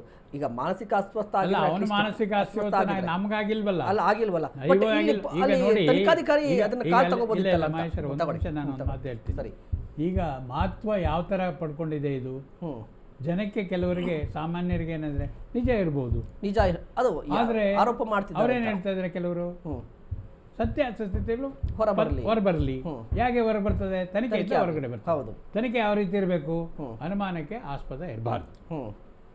ಓಕೆ, ಏನೋ ಎಬೋ ಬೋರ್ಡ್ ಇರಬೇಕು. ನನಗೆ ಇಷ್ಟು ಅಂತ ಹೇಳಿ ಮನುಷ್ಯ ಸಾಮಾನ್ಯನ ಎಕ್ಸ್ಪೆಕ್ಟ್ ಮಾಡ್ತಾನಂದ್ರೆ ಅದಕ್ಕಿಂತ ಹೆಚ್ಚಿನ ಮಟ್ಟದಲ್ಲಿ ನಾವು ಮಾಡಬೇಕು. ಅತಿ ಸೂಕ್ಷ್ಮ ರೀತಿಯಲ್ಲಿ ತಗೊಳ್ಬೇಕು. ನಿಜ ನಡೆದಿದೆ ಅಂತಾನೆ, unless and until it is proved otherwise. Murthy sir, ಈಗಾಗಲೇ ನಾನು ಕೇಳ್ತಾ ಇದೆ ಈ ಇಟಾಚಿ ಯೂಸ್ ಮಾಡಿದ್ರ ಬಗ್ಗೆ, ಮತ್ತು ನೀವು ಕೂಡ ಒಂದಿಷ್ಟು ಹೇಳ್ತಾ ಆದರೆ ಆತ ಮಾನಸಿಕ ಅಸ್ವಸ್ಥ ಆಗಿರಬಹುದು ಅನ್ನೋ ರೀತಿಯಲ್ಲಿ ಕೂಡ ಹೇಳ್ತಾ ಇರುವಂಥದ್ದು. ಬಟ್ ಆತ ಮಾನಸಿಕ ಅಸ್ವಸ್ಥ ಅಂತ ಆಗಿರ್ಬೋದು ಅಂತ ಹೇಳೋದಕ್ಕೆ ಆಲ್ರೆಡಿ ಪೊಲೀಸ್ ಅವರ ವಿಚಾರಣೆ ನಡೆಸಿದ್ದಾರೆ. ವಿಚಾರಣೆ ಸಂದರ್ಭದಲ್ಲಿ ಒಂದಿಷ್ಟು ಪ್ರಶ್ನೆಗಳು ಉತ್ತರ ಕೂಡ ಕೊಟ್ಟಿದ್ದಾನೆ. ನೀವು ಹೇಗೆ ಹೇಳಕ್ಕೆ ಸಾಧ್ಯ ಆತ ಮಾನಸಿಕ ಅಸ್ವಸ್ಥ ಅಂತ ಹೇಳಿಬಿಟ್ಟು? ಅಂದರೆ ಇಷ್ಟೆಲ್ಲ ಕ್ಲಿಯರ್ ಆಗಿ ಇದೇ ಪ್ಲೇಸಲ್ಲಿ ಆಗಿದೆ, ಇದೇ ಪ್ಲೇಸಲ್ಲಿ ಆಗಿದೆ, ನಾನು ಇಷ್ಟು ವರ್ಷ ಅಲ್ಲಿ ಕೆಲಸ ಮಾಡಿದ್ದೆ, ಮತ್ತು ಕಂಪ್ಲೇಂಟ್ ಕೊಟ್ಟಿರೋದ್ರ ಬಗ್ಗೆ ಇದೆಲ್ಲ ನೋಡಿ. ಈ ಪ್ರಕರಣ ತಗೊಂಡಾಗ ಈಗ ಬೇರೆ ಹತ್ಯೆ ಪ್ರಕರಣಗಳು ತನಿಖೆ ಮಾಡಬೇಕಾದಾಗ ಏನು ಕ್ರಮ ಅನುಸರಿಸ್ತಾರೆ ಅನ್ನೋದು ಸಾಮಾನ್ಯವಾಗಿ ಇದ್ದರೆ, ಇದರಲ್ಲಿ ಭಾಳ ವಿಶೇಷವಾಗಿ ನಾವು ಸೂಕ್ಷ್ಮವಾಗಿ ಕೆಲವು ಗಮನಿಸಬೇಕಾಗುತ್ತೆ. ನೋಡಿ, ಆತ 14 ವರ್ಷಗಳಿಂದ ಕೆಲಸ ಬಿಟ್ಟಿದ್ದ. ಅಲ್ಲಿಂದ 14 ವರ್ಷದ ಈಚೆಗಡೆ ಕೆಲವು ಹೆಣಗಳು ಊತಾಕಿದ್ದ ಅಂತ ಹೇಳ್ತಾರೆ. ಸರಿಗ ನಮ್ಮ ಊರುಗಳಲ್ಲೇ ನಮ್ಮ ಹೊಲಗಳಲ್ಲೇ ಏನೇ ವಸ್ತುಗಳು ನಮ್ಗೆ ಸರಿಯಾಗಿ ಸಿಗೋದಿಲ್ಲ. ನಾವೇ ಅಕಸ್ಮಾತ್ ಇಟ್ಟಿರೋ ವಸ್ತುಗಳು ಸಿಗೋದಿಲ್ಲ. ನಿಜ. ಸುಮಾರು 10 ವರ್ಷ 11 ವರ್ಷ ಮೆಮೊರಿ ಲಾಸ್ ಆಗಿರ್ತದೆ ಅವನಿಗೆ. ಅಲ್ಲಿ ಯಾರು ಗೋರಿ ಮಾಡಿ ಅಥವಾ ಅಲ್ಲಿ ನಿಶಾನೆ ಮಾಡಿ ಅಲ್ಲಿ ಹೆಣ ಇಟ್ಟಿರಲ್ಲ. ಅಲ್ಲಿ ನಮ್ಮ ಕಡೆ ನೀವು ಈಗ ನಮ್ಮ ಹಳ್ಳಿ ಕಡೆ ಬೆಂಗಳೂರು ಅಕ್ಕಪಕ್ಕ ಹಳ್ಳಿ ಕಡೆ ಹೆಣಗಳು ಊತಾಕ್ಬಿಟ್ಟು ಅಲ್ಲೊಂದು ಗುರ್ತು ತಲೆ ಕಡೆ ಒಂದು ಗುರ್ತಿರ್ತಾರೆ, ಒಂದು ನಿಶಾನೆ ಗುರ್ತಿರ್ತಾರೆ. ಏನು ಗೋರಿ ಕಟ್ಸೋವರ್ಗು. ಈತ ಇಲ್ಲಿ ಅಲ್ಲಿ ಯಾರು ಗೋರಿ ಕಟ್ಸಿ ಅಲ್ಲಿ ತುಪ್ಪ ತಿಥಿ ಯಾರು ಮಾಡಕ್ ಹೋಗಿರಲ್ಲ, ಕೇವಲ ಅಲ್ಲಿ ಊತಾಕ್ಬಿಟ್ಟಿರ್ತಾರೆ. ಒಂದು ಫೋನ್ ಇದೆ. ವಿಧಿ ವಿಜ್ಞಾನ ತಜ್ಞರಾಗಿರುವಂತಹ ದಿನೇಶ್ ರಾವ್ ಅವರು ನಮ್ಮ ಜೊತೆಲಿದ್ದಾರೆ. ಸರ್ ನಮಸ್ತೆ. ಸರ್ ನನ್ನ ಧ್ವನಿ ಕೇಳಿಸ್ತಿದ್ಯಾ ದಿನೇಶ್ ಸರ್? ಸಂಪರ್ಕ ಕಡಿತವಾಗಿದೆ. ಮೂರ್ತಿ ಸರ್ ಕಂಟಿನ್ಯೂ ಮಾಡಿ. ನೋಡಿ, ಅಲ್ಲಿ ಊತ ಹಾಕಕ್ಕೆ ಅಲ್ಲಿ ಯಾರು ಗೋರಿಗಳಾಗ್ಲಿ ಅಥವಾ ಏನು ಅಲ್ಲಿ ಗೋರಿ ಕಟ್ಟೋದು ಅಥವಾ ನಿಶಾನೆ ಗುರ್ತಿಕ್ಕೋದು ಗಿಡ ಮಾಡೋದು ಮಾಡಿಲ್ಲ. ಹೌದು. ಹಾಲು ತುಪ್ಪ ತಿಥಿನೂ ಮಾಡಿಲ್ಲ, ಹಾಲು ತುಪ್ಪನೂ ಬಿಟ್ಟಿಲ್ಲ. ಅಲ್ಲಿ ನಮ್ಮ ಲೋಕಲ್ ಭಾಷೆ ಹೇಳ್ಬೇಕಾದ್ರೆ 14 ವರ್ಷ ಬಿಟ್ಟು ಬಂದಾಗ ಸರಿಗ ನಮ್ಮ ಅಕ್ಕಪಕ್ಕ ಮೋರಿಗಳಲ್ಲಿ ರಸ್ತೆಗಳಲ್ಲಿ ಗಿಡಗಳು ಬೆಳ್ಕೊಂತವೆ. ನಾವು ನೋಡಿದ್ವಿ 6 ತಿಂಗಳು ಗಿಡ ಒಳ್ಳೆ ಮಳೆ ಬಿಟ್ಟು ಗಿಡಗಳು ಬೆಳ್ಕೊಂತವೆ. ಆತನಿಗೆ ಇಲ್ಲೇ ಊತಿತ್ತಿದೆ ಅಂತೇಳಿ ಸರ್ ಗುರ್ತಿಡಕ್ಕಾಗುತ್ತಾ? ಅವ್ನ ಮೈಂಡು ಚುರುಕಿರ್ಬೋದು, ಪ್ರಕೃತಿ ಬಿಡುತ್ತಾ ಮೈಂಡ್ಗೆ? ನೀವದನ್ನು ಟ್ಯಾಲಿ ಮಾಡಿ. ಅದನ್ನ ಧರ್ಮಸ್ಥಳ ಅನ್ನೋ ಪ್ಲೇಸು ತಮ್ಗೆ ಗೊತ್ತಿದ್ದಂಗೆ ಯಾವಾಗೂ ಮಳೆ ಆಗೋಂಥ ಪ್ಲೇಸು. ಅಲ್ಲಿ ಅದು ಮಳೆ ಗಿಡಗಳು ಬೆಳ್ಕೊಂಡು ಅಥವಾ ಏನೋ ಆಗಿರ್ಬೋದೇನೋ, ಅದು ಚಾನ್ಸಸ್ ಇದೆ. ಈಗ ಒಂದು ವೇಳೆ ಈತ ಹೇಳಿದ ಆರೋಪ ಮಾಡಿದ್ದು ಅಥವಾ ಅವನು ಆರೋಪ ಮಾಡ್ಕೊಂಡಿದ್ದು ಸತ್ಯ ಅಲ್ಲದೆ ಹೋದ್ರೂ ಈತನ ಆರೋಪಕ್ಕೆ ಕೈ ಜೋಡಿಸ್ತಕ್ಕಂಥ ವ್ಯಕ್ತಿ ಇದುವರೆಗೆ ಯಾಕೆ ಯಾರು ಬಂದಿಲ್ಲ ಮುಂದೆ? ಈಗ 106 ವ್ಯಕ್ತಿಗಳ ಹೆಣಗಳು ನಾನು ದಫನ್ ಮಾಡಿದ್ದೀನಿ, ದಫನ್ ಮುಚ್ಚಾಕಿ ಅಂತ ಹೇಳ್ತಾನೆ. ಈಗ 106 ವ್ಯಕ್ತಿಗಳು ಅಲ್ಲಿ ಬಂದರೆ ಭಕ್ತಾದಿಗಳು, ಅಲ್ಲಿ ಓದೋ ವಿದ್ಯಾರ್ಥಿಗಳಿರ್ಬೋದು ಅಥವಾ ಯಾರ್ದೋ ಕುಟುಂಬಕ್ಕೆ ವೈಷಮ್ಯ ಇರಬೇಕಾಗ್ಬೋದು. ಇದು ಈತ ಇಷ್ಟು ದಿನಗಳ ತಮ್ಮ ಮಾಧ್ಯಮಗಳ ಮುಖಾಂತರ, ದಿನಪತ್ರಿಕೆಗಳ ಮುಖಾಂತರ, ಜನಗಳ ಮುಖಾಂತರ ಇಷ್ಟೆಲ್ಲ ಒಂದು ವಿಚಾರಣೆ ತನಿಖೆ ಆಗ್ತಿದ್ರು ಸಹ ಈತನಿಗೆ ಸಪೋರ್ಟ್ ಮಾಡ್ತಕ್ಕಂಥ ಯಾವುದೇ ಒಬ್ಬ ವ್ಯಕ್ತಿ ಹೌದು ಆತ ಹೇಳ್ತಕ್ಕಂಥದ್ದು ನಿಜ ಇದೆ, ಸ್ವಲ್ಪ ಈ ಥರ ಅನುಮಾನ ಈ ಥರ ಆಗಿರೋದು ಉಂಟು ಅಂತ ಇದುವರೆಗೂ ಯಾಕೆ ಯಾರು ಹೇಳಿಲ್ಲ?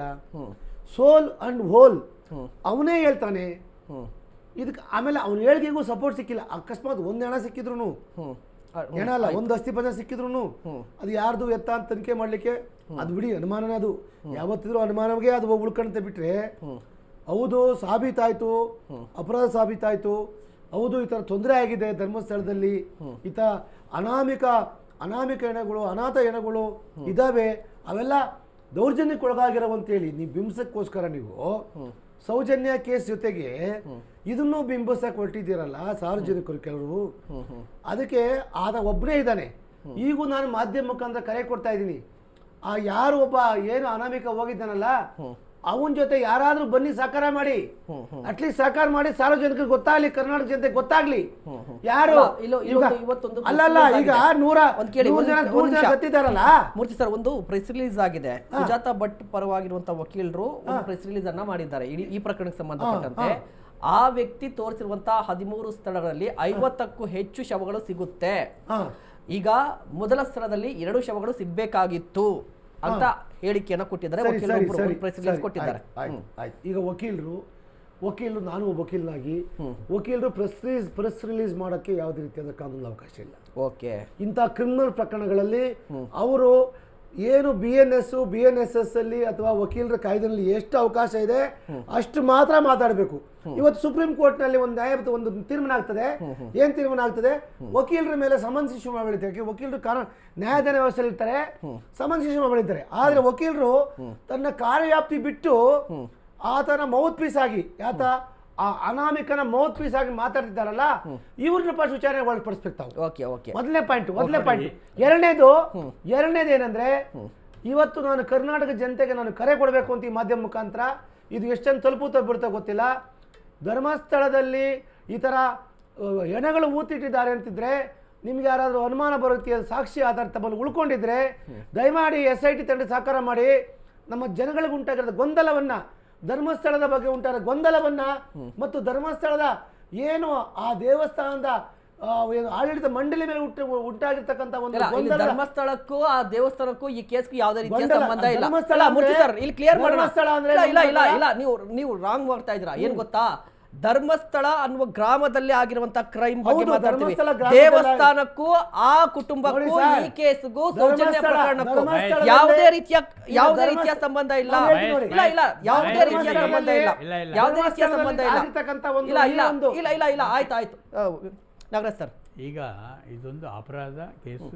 ಹೌದು, ಅಷ್ಟೇ. ಇದು ಅಪರಾಧ ದಾಖಲಾಗಿದೆ. ಹೌದು. ಯಾವುದೇ ವ್ಯಕ್ತಿಗೆ ಆ ಕೇಸಿನ ಬಗ್ಗೆ ಮಾಹಿತಿ ಗೊತ್ತಿದ್ರೆ ಅವನು ವಕೀಲನಾಗಿರ್ಲಿ, ಜಡ್ಜ್ ಆಗಿರ್ಲಿ, ಅಥವಾ ಸಾಮಾನ್ಯನಾಗಿರ್ಲಿ, ಅವನ ಕೆಲಸ ಏನಿದೆ ಗೊತ್ತಿದ್ರೆ ಮಾಹಿತಿ ಸರಿಯಾಗಿ ತನಿಖಾಧಿಕಾರಿ ಹತ್ರ ಹೋಗಿ ಅವರಿಗೆ ಸಹಕರಿಸೋದು. ಹೌದು, ನಿಜ. ತಮಗೆ ಇಷ್ಟು ವಿಷಯ ಈ ಬಗ್ಗೆ ಗೊತ್ತಿದೆ ಅಂತೇಳಿ ಹೇಳ್ಬೋದು. ನಿಜ. ಇಲ್ಲ ಅವನಿಗೆ ತನಿಖಾಧಿಕಾರಿಗೆ ಹೇಳಕ್ ಭಯ ಆದ್ರೆ ಕೋರ್ಟ್ ಮುಂದೆ ಹೇಳ್ಬೋದು. ವಕೀಲರ ಪ್ರಶ್ನೆ ಬರಲ್ಲ ಇಲ್ಲಿ. ಈ ಒಂದು ಪ್ರಕರಣಕ್ಕೆ ಸಂಬಂಧಿಸಿದಂತೆ ನನ್ನ ಹತ್ರ ಮಾಹಿತಿ ಇದೆ, ಹೆಚ್ಚಿನ ಮಾಹಿತಿ ಇದೆ, ಅಥವಾ ಏನು ರಿಲೆವೆಂಟ್ ಎವಿಡೆನ್ಸ್ ನನ್ನ ಕಡೆ ಇದೆ, which is admissible under law, ಅಥವಾ related to facts and circumstances ಅಂತ ಹೇಳಿ ಕೊಟ್ರೆ ಅದು ವಕೀಲರಿಗೆ ಅದು ಗೊತ್ತಿದೆ ಚೆನ್ನಾಗಿ. ಮೀಡಿಯಾ ಮುಂದೆ ಹೋಗಿ not to play to the gallery. ನಾಟಕ ಅಲ್ಲ, ಅಲ್ಲಿಗೆ ಬರ್ತಿದ್ದೆ. ಗ್ಯಾಲರಿ ಅದು ತಪ್ಪಾಗುತ್ತೆ, ಮತ್ತೆ ಅವ್ರ ಮೇಲೆ ಅಪರಾಧ ಕೂಡ ಆಗುತ್ತೆ. ನಾನು ಅದಕ್ಕೆ ಬರ್ತಿದ್ದೆ. ಈಗ SIT ಒಂದ್ ಕಡೆ ತನಿಖೆ ನಡೆಸ್ತಾ ಇದೆ. ಇಂತಹ ಸಂದರ್ಭದಲ್ಲಿ ಈ ರೀತಿಯ ಪ್ರೆಸ್ ರಿಲೀಸ್ಗಳು ಎಷ್ಟು ಸರಿ ಅಂತ ನಾನು ಪ್ರಶ್ನೆ. It's A question of misleading. C being A advocate, ಅವರಿಗೆ ಕಾನೂನು ಗೊತ್ತಿದೆ. ಅವ್ರು ಪ್ರೆಸ್ ಕಾನ್ಫರೆನ್ಸ್ ಮಾಡ್ಲಿಕ್ಕ, ಅಥವಾ ಏನೋ ಪಬ್ಲಿಸಿಟಿ ತಗೊಳ್ಲಿಕ್ಕ, ಅಥವಾ ಅದರಿಂದ ಏನಾದ್ರು ಬೇಳೆ ಬೇಯಿಸ್ಕೊಳ್ಳಿಕ್ಕೆ ಹೋಗಿದಾರಾ, ಅಥವಾ ನಿಜವಾಗೂ ಅವರಿಗೆ ಮಾಹಿತಿ ಇಷ್ಟೇ ನಿಖರವಾಗಿ ಹೇಳ್ತಾರೆ. ಒಂದೊಂದು ಇದರಲ್ಲೂ ಇಷ್ಟಿಟ್ಟಿದೆ.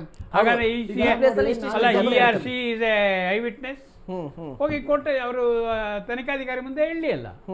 ನಾನು ಅದು ಯಾರ್ದಿದೆ, ಯಾವ ತರದಿದೆ, ಎಷ್ಟು ಗಂಡಸರದಿದೆ, ಎಷ್ಟು ಹೆಂಗಸರದಿದೆ ಹೇಳ್ಬೇಕಲ್ಲ. How can ERC can come to that conclusion? ಮೊದಲು ಅವ್ರನ್ನ ದಸ್ತಗಿರಿ ಮಾಡಬೇಕು. ನಾನು ಎಕ್ಸಾಂಪಲ್ ಕೊಡ್ತೀವಿ ಅದಕ್ಕೆ ಒಂದು ಕೇಸಲ್ಲಿ. ಈಗ ನಾವು ಹಿಂದೆ ನಮ್ಮ ಮೆಮೊರಿ, ಶಾರ್ಟ್ ಮೆಮೊರಿ ನಾವು ಒಂದು ರಿಕಾಲ್ ಮಾಡೋದನ್ನ, ಒಬ್ಬ ಅತ್ಯಾಚಾರಕ್ಕೊಳಗಾಗಿದ್ದ ಮಗಳೇ ಈ ನಮ್ಮಲ್ಲಿ ಏನು ನಮ್ಮ ಒಂದು ಕ್ಯಾಬಿನೆಟ್ ಸಚಿವರಾಗಿರ್ತಕ್ಕಂಥ ಒಬ್ಬ ವ್ಯಕ್ತಿ ಮೇಲೆ ಅವರು ದೂರು ದಾಖಲು ಮಾಡಿ ಆರೋಪ ಮಾಡ್ತಾಳೆ.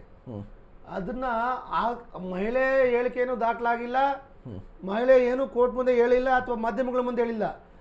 ಅದನ್ನ ವಕೀಲರ ಮುಖಾಂತರ ಹೇಳ್ಸಕ್ ನೋಡ್ತಾರೆ. ತಮ್ಗೆ ಗೊತ್ತೇ ಇದೆ ಆ ವಕೀಲರ ಹೇಳಿಕೆ. ನಾಗರಾಜ್ ಸರ್ ಹೇಳಿದಂಗೆ ಅಲ್ಲಿ ಏನು ಮಾಹಿತಿ ಇಲ್ಲದೆ ಮಾಹಿತಿ ಕೊಟ್ಟಿದ್ರು. ಆ ಪ್ರಕರಣ ಏನಾಯ್ತು ಇವತ್ತು? ಮುಚ್ಚೋಯ್ತು ಪ್ರಕರಣ ಅದು. ಅದೇ ರೀತಿ ಇದು ಅಷ್ಟೇ ಆಗೋದೀಗ ನೋಡಿ. ಅವತ್ತು ಸನ್ಮಾನ್ಯ ಜಾರಕಿಹೊಳಿ ಅವ್ರ ಮೇಲೆ ಆರೋಪ ಮಾಡಿಲ್ಲ ಮಹಿಳೆ, ಇವತ್ತು ಆ ಮಹಿಳೆ ಇರೋದೇ ಗೊತ್ತಿಲ್ಲ, ಇಲ್ದ್ರೆ ಗೊತ್ತಿಲ್ಲ, ಅಟ್ಲೀಸ್ಟ್ ತಾವನ್ನ ಕರಿಬೇಕು ಯಾವಾಗ ಒಂದ್ಸಲಿ ಬಿಡಿ, ಮಾಧ್ಯಮಗಳಲ್ಲಿ. ಬಿಡಿ. ಅದು ಅದು ಆ ಬಿಡಿ. ಕೇಸೇ ಬೇರೆ, ಬಟ್ ಇವತ್ತು ಈ ಕೇಸೇ ಬೇರೆ. ನೂರಾರು ಆ ಪ್ರಕರಣಕ್ಕೂ ಈ ನೂರಾರು ಪ್ರಕರಣಕ್ಕೂ ಈ ಸಂಬಂಧ ಇಲ್ಲ. ನೂರಾರು ಮೂರ್ತಿ ಜನ ಸರ್, ಮೂರ್ತಿ ಹತ್ಯೆಯಾಗಿದೆ ಸರ್. ಅಂತ ಹೇಳ್ತಾರಲ್ಲ. ಅಲ್ಲ, ಈ ನೋಡಿ ಅದಕ್ಕೂ ಇದು ಕಂಪೇರ್ ಮಾಡೋದು ಆಗಲ್ಲ. ಯಾಕಂದ್ರೆ ಅದು ಕೇಳಿದ್ ನಾನು ಅಲ್ಲ, ವಕೀಲರ ವಿಚಾರಕ್ಕೆ ಬಂದ್ರೆ ಸರ್ ಹೇಳಿದ್ದೇನು ಕ್ಲಿಯರ್ ಆಗಿತ್ತು. ವಕೀಲರಾಗಿದ್ರು, ಡಾಕ್ಟರ್ ಆಗಿದ್ರು, ಯಾರೇ ಆಗಿದ್ರು ಕೂಡ ಈ ಕೇಸ್ ಸಂಬಂಧಪಟ್ಟ ಏನಾದ್ರು ಮಾಹಿತಿ ಇದ್ರೆ ಕೊಡಬಹುದು ಅಂತ, ಸಾಕ್ಷಿ ಇದ್ರೆ ಸಾಕ್ಷಿಗಳಿದ್ರೆ ಕೊಡಬಹುದು ಅಂತ ಇಲ್ಲದೆ ಕೊಡಕ್ಕಾಗತ್ತಾ? ಹೌದು. ಆದ್ರೆ ನನ್ನ ಪ್ರಶ್ನೆ ಇದ್ದು ಈ ರೀತಿ ಪ್ರೆಸ್ ರಿಲೀಸ್ ಮಾಡೋದು ಎಷ್ಟು ಸರಿ ಅಂತ. ಕಾನೂನುಬದ್ಧವಾಗಿ ಅಲ್ಲ, ಕಾನೂನು ರೀತಿಯ ಅವರು ಕರ್ತವ್ಯ ಕೂಡ. ಹೌದು, ಯಾಕೆಂದ್ರೆ ಅವರು ಮುಚ್ಚಿಕೊಳ್ಳಕ್ಕಾಗಲ್ಲ.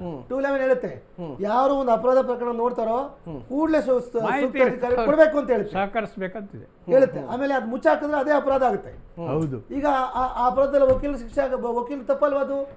ಅದು ವಕೀಲರಿಗೆ ಗೊತ್ತಿಲ್ವಾ ಕಾನೂನು? ಯಾಕೆ ಮುಚ್ಚಿಟ್ಟು ಅದನ್ನ? ಅದ್ರಲ್ಲೂ ನೀವು ಹೇಳೋದು ನೋಡಿದ್ರೆ ಏನು ಇಷ್ಟಿಷ್ಟೇ ಒಂದೊಂದರಲ್ಲಿ ಇದೆ ಅಂತ. ಅಂದ್ರೆ ಇವ್ರೇನು ಅಕೌಂಟೆಂಟ್ ಅಲ್ಲ, ಅವನಿಗೆ ಇವ್ರೇನು ಅಕೌಂಟೆಂಟ್ ಏನಾ? ಮತ್ತೆ ತಪ್ಪಾಗುತ್ತೆ ಇದು ಹಾಸ್ಯಾಸ್ಪದ ಅಷ್ಟೇ ಅಲ್ಲ, ಇದು ಸಾರ್ವಜನಿಕವಾಗಿ ಕಾನೂನು ಕಣ್ಣು ಮಣ್ಣೆಚ್ಚೋದು, ಕಾನೂನು ಮಿಸ್ಲೀಡ್ ಮಾಡೋದು ಜೊತೆಗೆ ಅಪರಾಧ ಆಗುತ್ತೆ. ಅಷ್ಟೇ ಅಲ್ಲ ಸರ್, ಇದು ಜೊತೆಗೆ ನೋಡಿ it has gained public importance. ಹೌದು ಹೌದು, ನಿಜ. ನಾವು ಪಬ್ಲಿಕ್ ಜೊತೆ ಚೆಲ್ಲಾಟಾಡಕ್ಕಾಗತ್ತೇನಾ? ಹೌದು, ಇಲ್ಲ ಇಲ್ಲ. ಯಾವುದೇ ಒಂದು ವಿಷಯ ತಗೊಂಡ್ರೆ ಗಂಭೀರವಾಗಿ ತಗೊಳ್ಬೇಕು. ಗಂಭೀರ ಎಷ್ಟರ ಮಟ್ಟಿಗೆ ಇರಬೇಕಂದ್ರೆ, ಕಾಮನ್ ಮ್ಯಾನ್, ದಾರಿಲಿ ಹೋಗೋನು, ಒಂದು ತರಕಾರಿ ಮಾರೋನು, ಇನ್ನೊಬ್ನು ಮತ್ತೊಬ್ನು, ಅಯ್ಯೋ ನನಗೇನಾಗ್ಬೋದು ಅಂತ ಒಂದು ಚಿಂತೆಯಲ್ಲಿ ಬಿದ್ದಿದ್ದಾನೆ. ಹೌದು, ಎಲ್ಲರೂ ಕೂಡ ಅವರಿಗೆ ಒಂದು ರೀತಿಯ ಸಮಾಧಾನ ಸಿಗಬೇಕಾದ್ರೆ ತನಿಖೆ ಚೆನ್ನಾಗಾಗಬೇಕು. ಆಮೇಲೆ ತನಿಖೆ ಮಾಡಿ ಮುಕ್ತಾಯ ಮಾಡಿ ಅವರೊಂದು ವರದಿ ಕೊಡಬೇಕಾದ್ರೆ ಒಂದೊಂದು ಪ್ರಶ್ನೆಗಳಿಗೂ ಏನು ಸಾರ್ವಜನಿಕರು ಎತ್ತಿದ್ರಲ್ಲ, ಆ ಪ್ರಶ್ನೆಗಳಿಗೂ ಉತ್ತರ ಇರಬೇಕು ಅವ್ರ ಹತ್ರ. ಅದಕ್ಕೆ ಹೇಳಿದ್ದು ಎಲ್ಲ ಆಯಾಮಗಳು ನಮ್ಗೆ ಬಂದಿರತಕ್ಕಂಥ ಮಾಹಿತಿ ಒಬ್ಬೊಬ್ಬರಿಂದನೂ ಬರಲಿ, ಎಲ್ಲ ಆಯಾಮಗಳಲ್ಲೂ ಅದು ತನಿಖೆ ಆಗಬೇಕು. ಒಂದು ತಾರ್ಕಿಕ ಅಂತ್ಯಕ್ಕೆ ಹೋಗ್ಬೇಕು, ಒಂದು ಲಾಜಿಕಲ್ ಎಂಡ್ಗೆ ಹೋಗ್ಬೇಕು. ಆವಾಗ ನಮ್ಮನ್ನು ನಂಬ್ತಾರೆ. ಓಕೆ, ಈಗ ವಿಧಿವಿಜ್ಞಾನ ತಜ್ಞರಾಗಿರುವಂಥ ದಿನೇಶ್ ಅವರು ನಮ್ಮ ಜೊತೆಲಿದ್ದಾರೆ. ಸರ್ ನಮಸ್ತೆ. ನಮಸ್ಕಾರ ಸರ್. ಸರ್, ಧರ್ಮಸ್ಥಳದಲ್ಲಿ 106 ಶವಗಳನ್ನು ಹೂತಿಟ್ಟ ಪ್ರಕರಣದ ಬಗ್ಗೆ ಈಗಾಗಲೇ ನಿಮ್ಗೆ ಕೂಡ ಗೊತ್ತಿರುತ್ತೆ. ಬಟ್ ಇಲ್ಲಿ ಕಳೆದ 2 ದಿನಗಳಿಂದ ಕೂಡ ಏನೂ ಸಿಗಲಿಲ್ಲ ಅಂತ ಈಗಾಗಲೇ ಗೊತ್ತಾಗ್ತಾ ಇದೆ. ಬಟ್ ಸಿಕ್ಕಿರೋದು ಏನು, ಒಂದು ರವಿಕೆ ಪೀಸ್ ಸಿಕ್ಕಿದೆ ಅಂತ ಹೇಳ್ತಾ ಇದ್ದಾರೆ. ಜೊತೆಗೆ ಒಂದಿಷ್ಟು ಐಡೆಂಟಿ ಕಾರ್ಡ್ಗಳು, ATM ಕಾರ್ಡ್ಗಳು ಸಿಕ್ಕಿರುತ್ತೆ ಅಂತ ಹೇಳ್ತಾ ಇದ್ದಾರೆ. ಇದನ್ನು ಗಮನದಲ್ಲಿ ಇಟ್ಕೊಂಡು ಇಡೀ ಪ್ರಕರಣದಲ್ಲಿ ಫಾರೆನ್ಸಿಕ್ನ ಸ್ಕೋಪ್ ಎಷ್ಟಿದೆ ಅಂತ?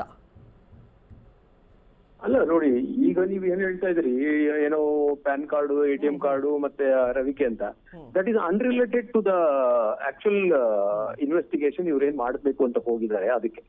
ಯಾಕಂದ್ರೆ ಇದು ನೋಡಿ, ಇದೆಲ್ಲ ಸರ್ಫೇಸಿಂಗ್. ನಾವು ಎಕ್ಸಿಬಿಷನ್ ಮಾಡ್ಬೇಕಾದ್ರೆ ಇಂತರ ಪಬ್ಲಿಕ್ ಪ್ಲೇಸಸ್ ಅಲ್ಲಿ ಈ ತರ ಮೆಟೀರಿಯಲ್ಸ್ ಸಿಗೋದು ಸಹಜ, ಇದರಲ್ಲಿ ಆಶ್ಚರ್ಯ ಇಲ್ಲ. ಬಟ್ ಅದು ಇವ್ರೇನ್ ಹುಡುಕ್ತಾ ಇದಾರೆ ಸ್ಕೆಲಿಟನ್ಗೆ ಸಂಬಂಧಪಟ್ಟಿದ್ದು ಅಂತೂ ಸಾಧ್ಯನೇ ಇಲ್ಲ. ಯಾಕಂದ್ರೆ ಇವ್ರು 10-15 ವರ್ಷ ಹಿಂದೆ, 20 ವರ್ಷ ಹಿಂದೆ ನಡೆದಿರ್ತಕ್ಕಂಥ ಕೃತ್ಯದ ಬಗ್ಗೆ ತನಿಖೆ ನಡೀತಾ ಇರೋದು.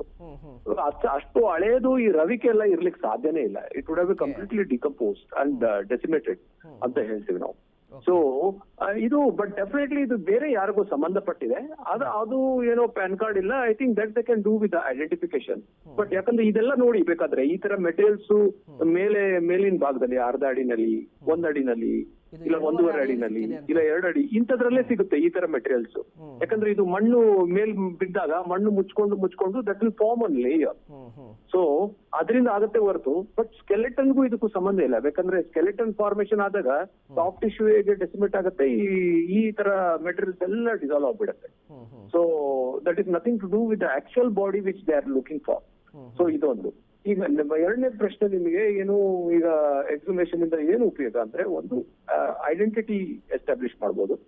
ಯಾರು ಸತ್ತಿದ್ದಾರೆ ಅವರ ಸ್ಕೆಲೆಟನ್ ಆಧಾರದಲ್ಲಿ ಐಡೆಂಟಿಟಿ, ಏನು ಬಂದು ಹೆಣ್ಣು, ವಯಸ್ಸು ಎಷ್ಟು, ಇವರ ಹೈಟ್ ಎಷ್ಟು, ಆಮೇಲೆ DNA ಸ್ಯಾಂಪಲ್ಸ್ ನಿಂದ ಯಾರು ಕಾಣೆಯಾಗಿದ್ದಾರೆ ಅಂತ ಹೇಳ್ತಾರೆ ಅವರ ರಕ್ತದ ಮಾದರಿ ತಕೊಂಡು ಈ DNA ಕಂಪೇರ್ ಮಾಡೋದು, ಒಂದು ಐಡೆಂಟಿಟಿ ಎಸ್ಟಾಬ್ಲಿಷ್ ಮಾಡೋದು. ಎರಡನೇದು ಹೇಗೆ ಸತ್ರು ಅಂತ, cause of death. Cause of death ಅಂದ್ರೆ ಏನಾದ್ರು ಎಲ್ಲಾ ಕಾಸ್ ಆಫ್ ಡೆತ್ ನಾವು ಹುಡುಕಲಿಕ್ಕೆ ಕಷ್ಟ ಆಗತ್ತೆ.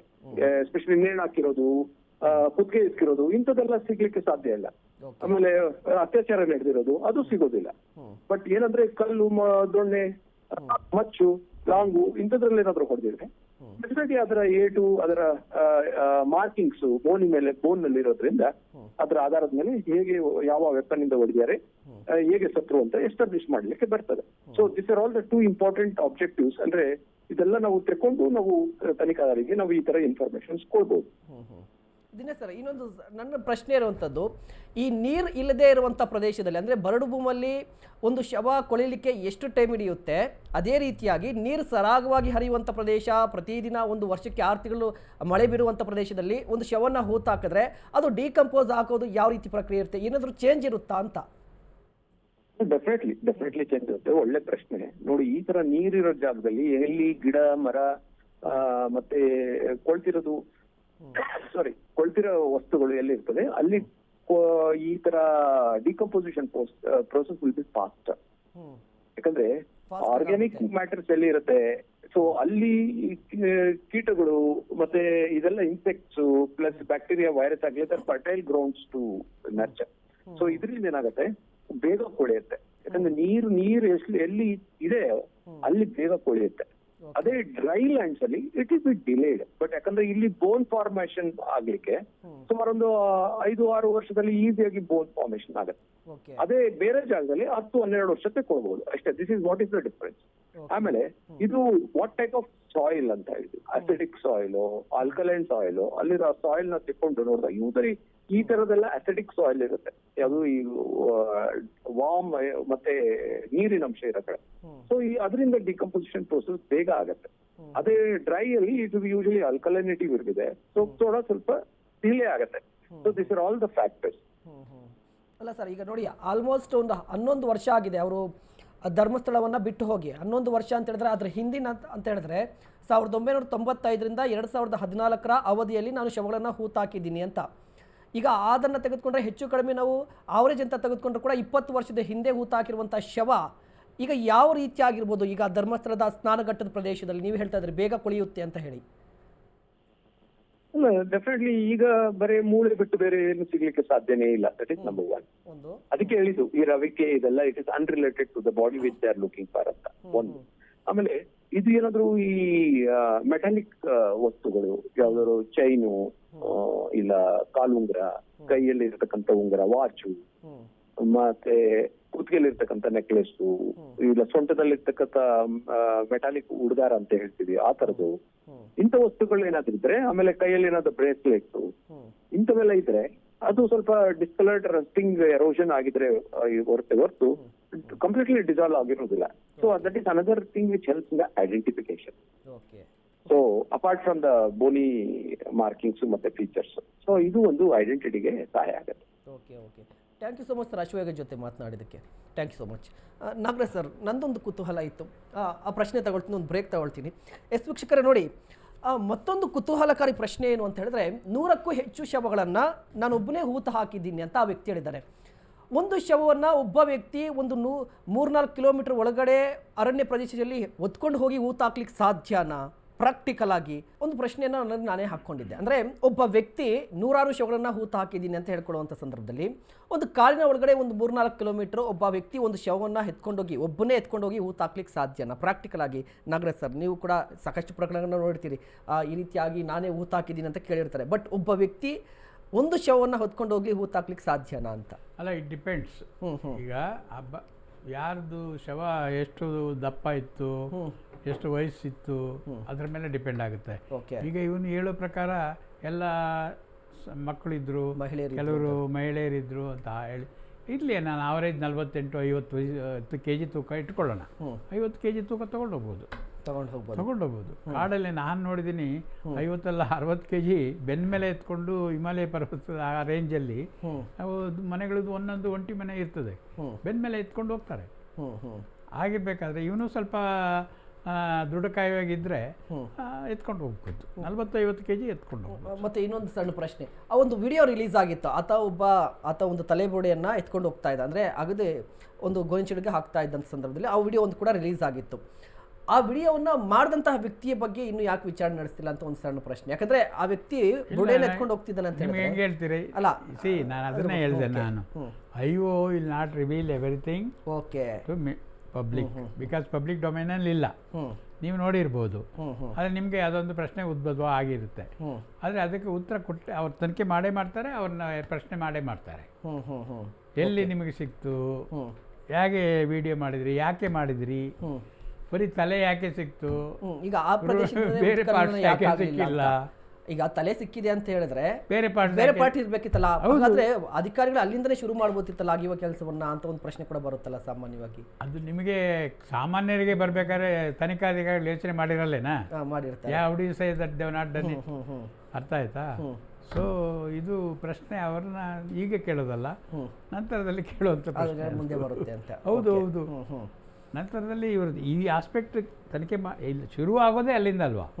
ಎಲ್ಲಿಂದ ಶುರುವಾಗುತ್ತೆ? ಬುರ್ಡೆಯಿಂದ ಶುರುವಾಗುತ್ತೆ. ಇದು ಬರೀ ಬುರ್ಡೆನಾ ಅಥವಾ ನಿಜವಾದ ಅಸ್ಥಿ ಪಂಜರ ಇದೆಯಲ್ಲ? ನನಗೆ ನಿಮಗೆ ಗೊತ್ತಾದಾಗೆ ಇದುವರೆಗೆ ಬುರ್ಡೆ ನಡೀತಾ ಇದೆ. ಬುರ್ಡೆ ಇನ್ನು ಮುಂದೆ ಕೈ ಕಾಲು ಬರ್ತದೆ ಗೊತ್ತಿಲ್ಲ, ನೋಡಬೇಕು. ಓಕೆ ಮೂರ್ತಿ ಸರ್, ನಾನು ಆಗಲೇ ಹೇಳ್ತಾ ಇದ್ದೆ ನೋಡಿ, ಸುಜಾತಾ ಭಟ್ ಪರವಾಗಿರುವಂಥ ವಕೀಲರು ಒಂದು ಪ್ರೆಸ್ ರಿಲೀಸನ್ನು ಮಾಡಿದ್ದಾರೆ. 58 ಶವಗಳು ಈ 13 ಸ್ಥಳಗಳಲ್ಲಿ ಸಿಗುತ್ತೆ, ಹಾಗಾದರೆ ಕರೆಕ್ಟಾಗಿ ಅಂತ ಹೇಳಿ. ಈಗಾಗಲೇ ಮೊದಲ ಜಾಗದಲ್ಲಿ ಈಗ ಏನೂ ಸಿಕ್ಕಿಲ್ಲ ಅಂತ ನಾವು ಎಲ್ಲರೂ ಹೇಳ್ತಿದ್ರಲ್ವ, ಅಲ್ಲಿ 2 ಶವ ಇರಬೇಕಿತ್ತಂತೆ. ಈ ರೀತಿಯಾಗಿ ಒಂದು ತನಿಖೆ ನಡೆಯುವಂಥ ಸಂದರ್ಭದಲ್ಲಿ ಒಬ್ಬ ವಕೀಲರು ಪ್ರೆಸ್ ರಿಲೀಸನ್ನು ಮಾಡೋದು ಎಷ್ಟು ಸರಿ ಅಂತ ನಾನು ಹೇಳ್ತೀನಿ. ನೋಡಿ, ವಕೀಲರು ಯಾರ ಪರವಾಗಿ ಮಾತಾಡ್ತಾರೆ ಅನ್ನೋದು ಮೊದಲು ಮುಖ್ಯ. ವಕೀಲರು ವೈಯಕ್ತಿಕ ಅಭಿಪ್ರಾಯ ವ್ಯಕ್ತಪಡಿಸ್ತವ್ರ ಅಥವಾ ಅವರ ಕಕ್ಷಿದಾರ ಅಭಿಪ್ರಾಯ ವ್ಯಕ್ತಪಡಿಸ್ತವ್ರ ಅಂತ ಹೇಳೋದು ಅಲ್ಲಿ ನಿರ್ಧಾರ ಆಗಬೇಕಾಗುತ್ತೆ. ಈಗ ಆತ ಯಾರೀಗ ಪೊಲೀಸ್ ಕಸ್ಟಡಿಯಲ್ಲಿ ಎಕ್ಸಾಮಿನೇಷನಲ್ಲಿ ಕೆಲಸ ಮಾಡಿದ್ದಾನೆ, ಆತನ ಪರವಾಗಿ ಏನೋ ಹೇಳ್ತಿದ್ದಾರಾ ಅಥವಾ ಬೇರೆ ಯಾವುದೋ ಸಾಕ್ಷಿ ಪರ ಸಾಕ್ಷಿಯವರು ನೇರವಾಗಿ ಬಂದು ಹೇಳಲಿಕ್ಕಾಗಲ್ಲ, ನನಗೆ ಭಾಷೆ ಗೊತ್ತಿಲ್ಲ, ಕಾನೂನು ನಾಲೆಡ್ಜ್ ಇಲ್ಲ, ಕಾನೂನು ಅರಿವಿಲ್ಲ, ಹಂಗಾಗಿ ನನ್ನ ಸಹಾಯಕ್ಕೆ ಬನ್ನಿ ಅಂದರೆ ವಕೀಲ ಸಹಾಯ ತಗೋಬೋದು. ಅದ್ರ ಬಗ್ಗೆ ಯಾವುದೇ ಕಾನೂನು ತೊಡಕಿಲ್ಲ, ಕಾನೂನು ನಿರ್ಬಂಧ ಇಲ್ಲ. ಆದರೆ ವಕೀಲರು ಬೇರೆ ಯಾರೋ ಪ್ರಕರಣಕ್ಕೆ ಬೇಕಾದ ಸಾಕ್ಷಿ ಬಗ್ಗೆ ಹೇಳೋದಾದರೆ ರಿಟರ್ನ್ ಆಗಿ ಅವ್ರ ಕಡೆಯಿಂದ ಹೇಳಿಕೆ ದಾಖಲು ಮಾಡಿಕೊಂಡು ಅದನ್ನು ಅವರು ತನಿಖಾಧಿಕಾರಿ ಕೊಡ್ಬೋದು. ತನಿಖಾಧಿಕಾರಿಗಳು ಯಾಕೆ ಅವ್ರನ್ನೇ ನೇರವಾಗಿ ಎಕ್ಸಾಮಿನೇಷನ್ ಮಾಡಿ, ವಕೀಲ ಸಮ್ಮುಖದ ಎಕ್ಸಾಮಿನೇಷನ್ ಮಾಡಿ ಅವರು ತನಿಖೆ ಕೈಗೊಳ್ಬೋದು. ಆದರೆ ವಕೀಲರು ಯಾವುದೇ ಒಂದು ನೇರವಾಗಿ ವೈಯಕ್ತಿಕವಾಗಿ ಹೇಳಿಕೆ ಕೊಡೋದು ಅದು ಅವರು ಆ ಪ್ರಕರಣಕ್ಕೆ ಏನೋ ಸಂಬಂಧ ಇರಬೇಕು. ಇಲ್ಲ ಸುಮ್ಮನೆ ಅವರು ಯಾವುದೋ ಒಂದು ಊಹಾಪೋಹಗಳಿಂದ ಸುಮ್ಮನೆ ಒಂದು ಯಾರನ್ನೋ ಜನಗಳನ್ನ ಮಿಸ್ಲೀಡ್ ಮಾಡೋಕ್ಕೆ, ಅದು ಪ್ರವೋಕ್ ಮಾಡೋಕ್ಕೆ ಅಥವಾ ಪ್ರಚಾರಕ್ಕಾಗಿ ಹೇಳಿಕೆ ಕೊಡೋದು ಅದು ವಕೀಲ ವೃತ್ತಿಗೆ ಮಾಡ್ತಕ್ಕಂಥ ಅವಮಾನ. That is prohibited in the ಲಾನಲ್ಲೂ ಪ್ರಾಹಿಬಿಟ್ ಇದೆ. ಈಗ ನೀವು ಹೇಳೋದು ಯಾರೋ ಸಾಕ್ಷಿಗೆ ಪರವಾಗಿ ಹೇಳಕ್ಕೆ ಬಂತ ಹೇಳ್ತೀರಲ್ಲ, ಸುಜಾತಾ ಭಟ್ ಯಾರು ಹಚ್ಚಿರೋರು? ಅವರು ಈ ಕೇಸ್ಗೆ ಸಂಬಂಧಪಟ್ಟಂತೆ ಅವರು ಕೂಡ ಓಡಾಡ್ತಾ ಇದ್ದಾರೆ. ಅದೇ ಅವರು ಹೋರಾಟಗಾರರು, ಬಟ್ ಅವ್ರು ನೊಂದ ವ್ಯಕ್ತಿ ಅಲ್ಲ ಅವರು, ಅದು ಸಾಕ್ಷಿ ಅಲ್ಲ. ಅವರು ಯಾರೋ ಹೇಳಿದ ಅಭಿಪ್ರಾಯಗಳನ್ನ ಹೋರಾಟ ಮಾಡ್ತಾವ್ರೆ. ಆದ್ರೆ ಈತ ಅನಾಮಿಕ ವ್ಯಕ್ತಿ ಏನ್ ಮಾಡ್ತಾನೆ, ನಾನೇ ಹೆಣಗಳನ್ನ ಹೂಳಿಟ್ಟೆ ಅಂತ ಹೇಳ್ತಾನೆ. ಆದ್ರೆ ಈತ ಸುಜಾತಾ ಭಟ್ ಅನ್ನೋರು ಅಂತ 100 ಜನ ಸುಜಾತಾ ಭಟ್ಗಳಿದ್ದಾರೆ ಈಗ ಮಾಧ್ಯಮ ಜಗತ್ತಿನಲ್ಲಿ, ಮತ್ತೆ ಈ ಸಾಮಾಜಿಕ ಜಾಲತಾಣ ಜಗತ್ತಲ್ಲಿ. ಯಾವುದೋ ಭಟ್ ಅನ್ನೋರು 1000 ಭಟ್ಗಳಿದ್ದಾರೆ. ಅವರು ವಿಭಿನ್ನವಾದವಾಗಿ ಒಂದೊಂದು ಅಭಿಪ್ರಾಯ ವ್ಯಕ್ತಪಡಿಸ್ತಾರೆ. ಅವ್ರನ್ನೆಲ್ಲ ಕೇಳಕ್ ಹೋದ್ರೆ ಇಡೀ ಧರ್ಮಸ್ಥಳವನ್ನೇ ನಾವು ಬುಲ್ಡೋಜರ್ ಮುಖಾಂತರ ಕ್ಲೀನ್ ಮಾಡಬೇಕಾದ ಪರಿಸ್ಥಿತಿ ಬಂದ್ಬಿಡ್ತದೆ. ಅದಕ್ಕೆ ಏನ್ ಮಾಡ್ಬೇಕು ಅಂದ್ರೆ ಅದಕ್ಕೆ ಏನ್ ಮಾಡ್ಬೇಕು ನಾವು ಅಂದ್ರೆ, ಯಾರು ಪ್ರಕರಣಕ್ಕೆ ಬಲವಾದ ಸಾಕ್ಷಿ ಮುಖಾಂತರ ಅಟ್ಲೀಸ್ಟ್ ಒಂದು 10% ನೋಡಿ, ಆತ 6 ಪಿಟ್ಗಳನ್ನ ಓಪನ್ ಮಾಡಿದ್ರು ಅಂತ ಹೇಳ್ತಾರೆ. 6ರಲ್ಲೂ ಇನ್ನೂ ಮೂಳೆ ಸಹ ಸಿಗ್ಲಿಲ್ಲ. ಬಿಡಿ ಯಾರು ಹೆಣ್ಣು ಗಂಡು ಆಮೇಲೆ ಒಂದು ಅಥವಾ ಮೂಳೆನೂ ಸಿಕ್ಲಿ ಇದುವರೆಗೂ. ಇಂಥವ್ನು ಹೆಂಗ್ ನಂಬ್ತೀರಾ ನೀವು? ಯಾವುದೋ ಉತ್ತರ ಪ್ರದೇಶದಲ್ಲಿ ಒಂದು ಇದಾಗಿತ್ತು ಪ್ರಕರಣ, ಅಲ್ಲಿ ಚಿನ್ನ ಇದೆ ತೆಗೀರಿ, ಅಲ್ಲಿ ಗಣಿದ ಅಲ್ಲೇನೋ ಅದು ಏನೋ ನಿಧಿ ಇದೆ ಅಂತ ಹೇಳಿ, ಅಲ್ಲಿ ಸರ್ಕಾರ ಒಂದು ಮಾತು ನಂಬಿ ನಿಧಿ ತೆಗೆಯಕ್ಕೆ ಹೋಗಿ ಸುಮಾರು ದುಡ್ಡು ಹಾಳು ಮಾಡಿಕೊಂಡು ಇಡೀ ದೇಶದ ಮಾಧ್ಯಮಗಳಲ್ಲಿ ಅಲ್ಲಿದ್ದೋ. ಇಂಥ ಒಂದು ಏನಂತಾರೆ, ಇಂಥ ಒಂದು ಮೂರ್ಖತನ ಆಗೋದ್ ಬದಲಾಗಿ ಆಯ್ತು ಮಾತಾಡಿ ಸರ್, ಅವ್ರು ಲಾಸ್ಟ್ ರಿಯಾಕ್ಷನ್ ತಗೋಬೇಕಿತ್ತು, ಕಂಟಿನ್ಯೂ ಮಾಡಿ. ಇಂಥ ಮೂರ್ಖತನ ವಿಚಾರಗಳನ್ನ ಇಂಥ ಮೂರ್ಖರಿದಾರಲ್ಲ, ಅವನ ಅವಿವೇಕಿ, ಅವನ ಮೂರ್ಖ, ಅವನ ಮಾನಸಿಕ ಅಸ್ವಸ್ಥ, ಆಯ್ತು ಆತನ್ನ ಸರಿಪಡಿಸಿ ಅಟ್ಲೀಸ್ಟು ಆಮೇಲೆ ತನಿಖೆ ಮುಂದುವರಿಸಲಿ. ಆಯ್ತು ನಾಗರಾಜ್ ಸರ್ ಆಗಲೇ ಏನು ಕೇಳ್ತಿದ್ರಿ ನೋಡಿ, ಸಾಕ್ಷಿ ಅಂದರೆ ಒರ್ಜಿನ್ ಇದ್ದಾಗೆ, ಆ ಒರ್ಜಿನಿಟಿ ಇರಬೇಕು. ಅವ್ರು ಇವ್ರು ಹೇಳಿದ್ದನ್ನು ಕೇಳ್ಕೊಂಡು ಹೇಳೋದಲ್ಲ, ಅದು ಇಯರ್ಸೆ ಆಗುತ್ತೆ. Hearsay has no value under evidence act, ಗೊತ್ತಾಯ್ತೇನೋ? 0 ವ್ಯಾಲ್ಯೂ. ಅದಕ್ಕೆ ಯಾವಾಗ ಬರ್ತದೆ ಅದಕ್ಕೆ ವ್ಯಾಲ್ಯೂ ಅಂತ ಹೇಳಿದಾಗ ಕರಾಬ್ರೇಷನ್ ಬಂದಾಗ ಬರ್ತದೆ. ನೇರ ಸಾಕ್ಷಿ ಇರಬೇಕು, that is a good evidence. ಇದು ಎಲ್ಲ ಈ ಊಹಾಪೋಹಗಳೇನಿದೆಯಲ್ಲ ಅದು ESI ಎವಿಡೆನ್ಸು, ಅದಕ್ಕೇನು ಬೆಲೆ ಇಲ್ಲ. ಓಕೆ. ಸಾಕ್ಷ್ಯ ನಂಬೋದು ಯಾರು ಅಂದರೆ ತನಿಖಾಧಿಕಾರಿಗಳಂದರೆ ಈ ನೇರವಾದ ಸಾಕ್ಷಿ ಅಥವಾ ದಾಖಲೆಗಳಿದ್ದರೆ ಆ ಸಾಕ್ಷಿ, ಡಾಕ್ಯುಮೆಂಟ್ರಿ ಎವಿಡೆನ್ಸ್, ಅಥವಾ ಕ್ಲಿಂಚಿಂಗ್ ಎವಿಡೆನ್ಸು, ಸರ್ಕಮ್ಸ್ಟೆನ್ಷಿಯಲ್ ಎವಿಡೆನ್ಸ್ ಅಂತೀರಿ. ಒಂದರ ಫ್ಯಾಕ್ಟ್ಸನ್ನು ಇನ್ನೊಂದು ಸಪೋರ್ಟ್ ಮಾಡಿದ್ರೆ ಆ ಥರ ಲಿಂಕ್ ಇದ್ದರೆ ಆ ಲಿಂಕು ನೇರವಾದ ಸಾಕ್ಷಿ ಇರಲ್ಲ. ಇದರಲ್ಲೂ ನೇರವಾದ ಸಾಕ್ಷಿ ಇವಾಗ ನಮಗೆ ಕಾಣ್ತಾ ಇಲ್ಲ. ಅವನೇ ನಾನೇ ನೋಡಿದ್ದೀನಿ ಮಾಡಿದ್ದೀನಿ ಅಂತ ಹೇಳ್ತಾ ಇದ್ದಾನೆ ವಿನಃ ಅವನು ನೇರವಾದ ಸಾಕ್ಷಿ ಅಂತ ತಗೊಂಡ್ರು ಕೂಡ ನೇರವಾದ ಸಾಕ್ಷಿ ಪ್ರಾಮಾಣೀಕರಿಸಿ ನೋಡಿದಾಗ ಗೊತ್ತಾಗುತ್ತೆ ಅವನು ನೇರವಾದ ಸಾಕ್ಷಿ ಅಂತ. ಈಗ ನಮಗೆ ಅವನು ಎಷ್ಟು ಹೇಳಿದ್ದ, ಒಂದೊಂದು ಗೋರಿಯಲ್ಲಿ 100 ಅಂತ ಹೇಳಿದ್ದಾನೆ. 106ರಲ್ಲಿ ಒಂದೂ ಸಿಕ್ಕಲಿಲ್ಲ. ಹಾಗಂತ ಎಷ್ಟು ಪ್ರಾಮಾಣಿಕ ಸಾಕ್ಷಿ ಅದು ಅಂತ ಪ್ರಶ್ನೆ ಬಂದೇ ಬರುತ್ತೆ. ಆದ್ದರಿಂದ ಸಾಕ್ಷ್ಯ ನಂಬಬೇಕಾದ್ರೆ ಪ್ರತ್ಯಕ್ಷವಾಗಿ ಅವನು ನೋಡಿರಬೇಕು, ಅದ್ರ ಜೊತೆಗೆ ಆ ಸಾಕ್ಷ್ಯ ದೃಢೀಕರಿಸ್ಬೇಕು. ಯಾಕೆಂದರೆ ನಾನೇ ಹೇಳ್ತಾ ಇರೋದು, ನನಗೆ ಗೊತ್ತು, ನಾನು ನೋಡಿದ್ದೀನಿ ಮಾಡಿದ್ದೀನಿ ಅಂತ ಅವನೇ ಹೇಳಿದಲ್ಲ, ನೇರವಾಗಿ ಅವನೇ ಬಂದವನು. ಅವನು ಯಾರು ಲಾಯರ್ ಮಾತು ಕೇಳ್ಕೊಂಡು ಬಂದಿದ್ದಾನೆ, ಅಥವಾ ಇನ್ಯಾವುದೊಂದು ಆರ್ಗನೈಸೇಷನ್ ಮಾತು ಕೇಳ್ಕೊಂಡು ಬಂದಿದ್ದಾನೆ, ಅದು ತುಸ್ಸಾಗ್ಬಿಡುತ್ತೆ. ಈಗ ಗೊತ್ತಾಗುತ್ತೆ, ಎಕ್ಸ್ಪೋಸ್ ಆಗುತ್ತೆ, ಅದು ಕೂಡ ತನಿಖೆ ಮಾಡ್ತಾರೆ. ಹೌದು ಹೌದು.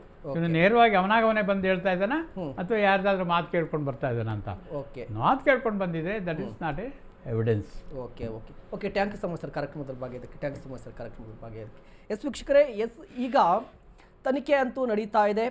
ಸದ್ಯಕ್ಕೆ ಏನೂ ಸಿಗಲಿಲ್ಲ, ಮುಂದೆ ಸಿಗುತ್ತಾ ಗೊತ್ತಿಲ್ಲ. ಬಟ್ ತನಿಖೆಯಿಂದ ಎಲ್ಲವೂ ಕೂಡ ಸತ್ಯಾಸತ್ಯತೆ ಹೊರಬರುತ್ತೆ. ಇದಾಗಿತ್ತು ಈ ಕ್ಷಣದ ವಿಶೇಷ. ನೋಡ್ತಾ ಇರಿ ಅಶ್ವವೇಗ ನ್ಯೂಸ್. ಇದು ಸತ್ಯಾನ್ವೇಷಣೆಯ ಓಟದಲ್ಲಿ.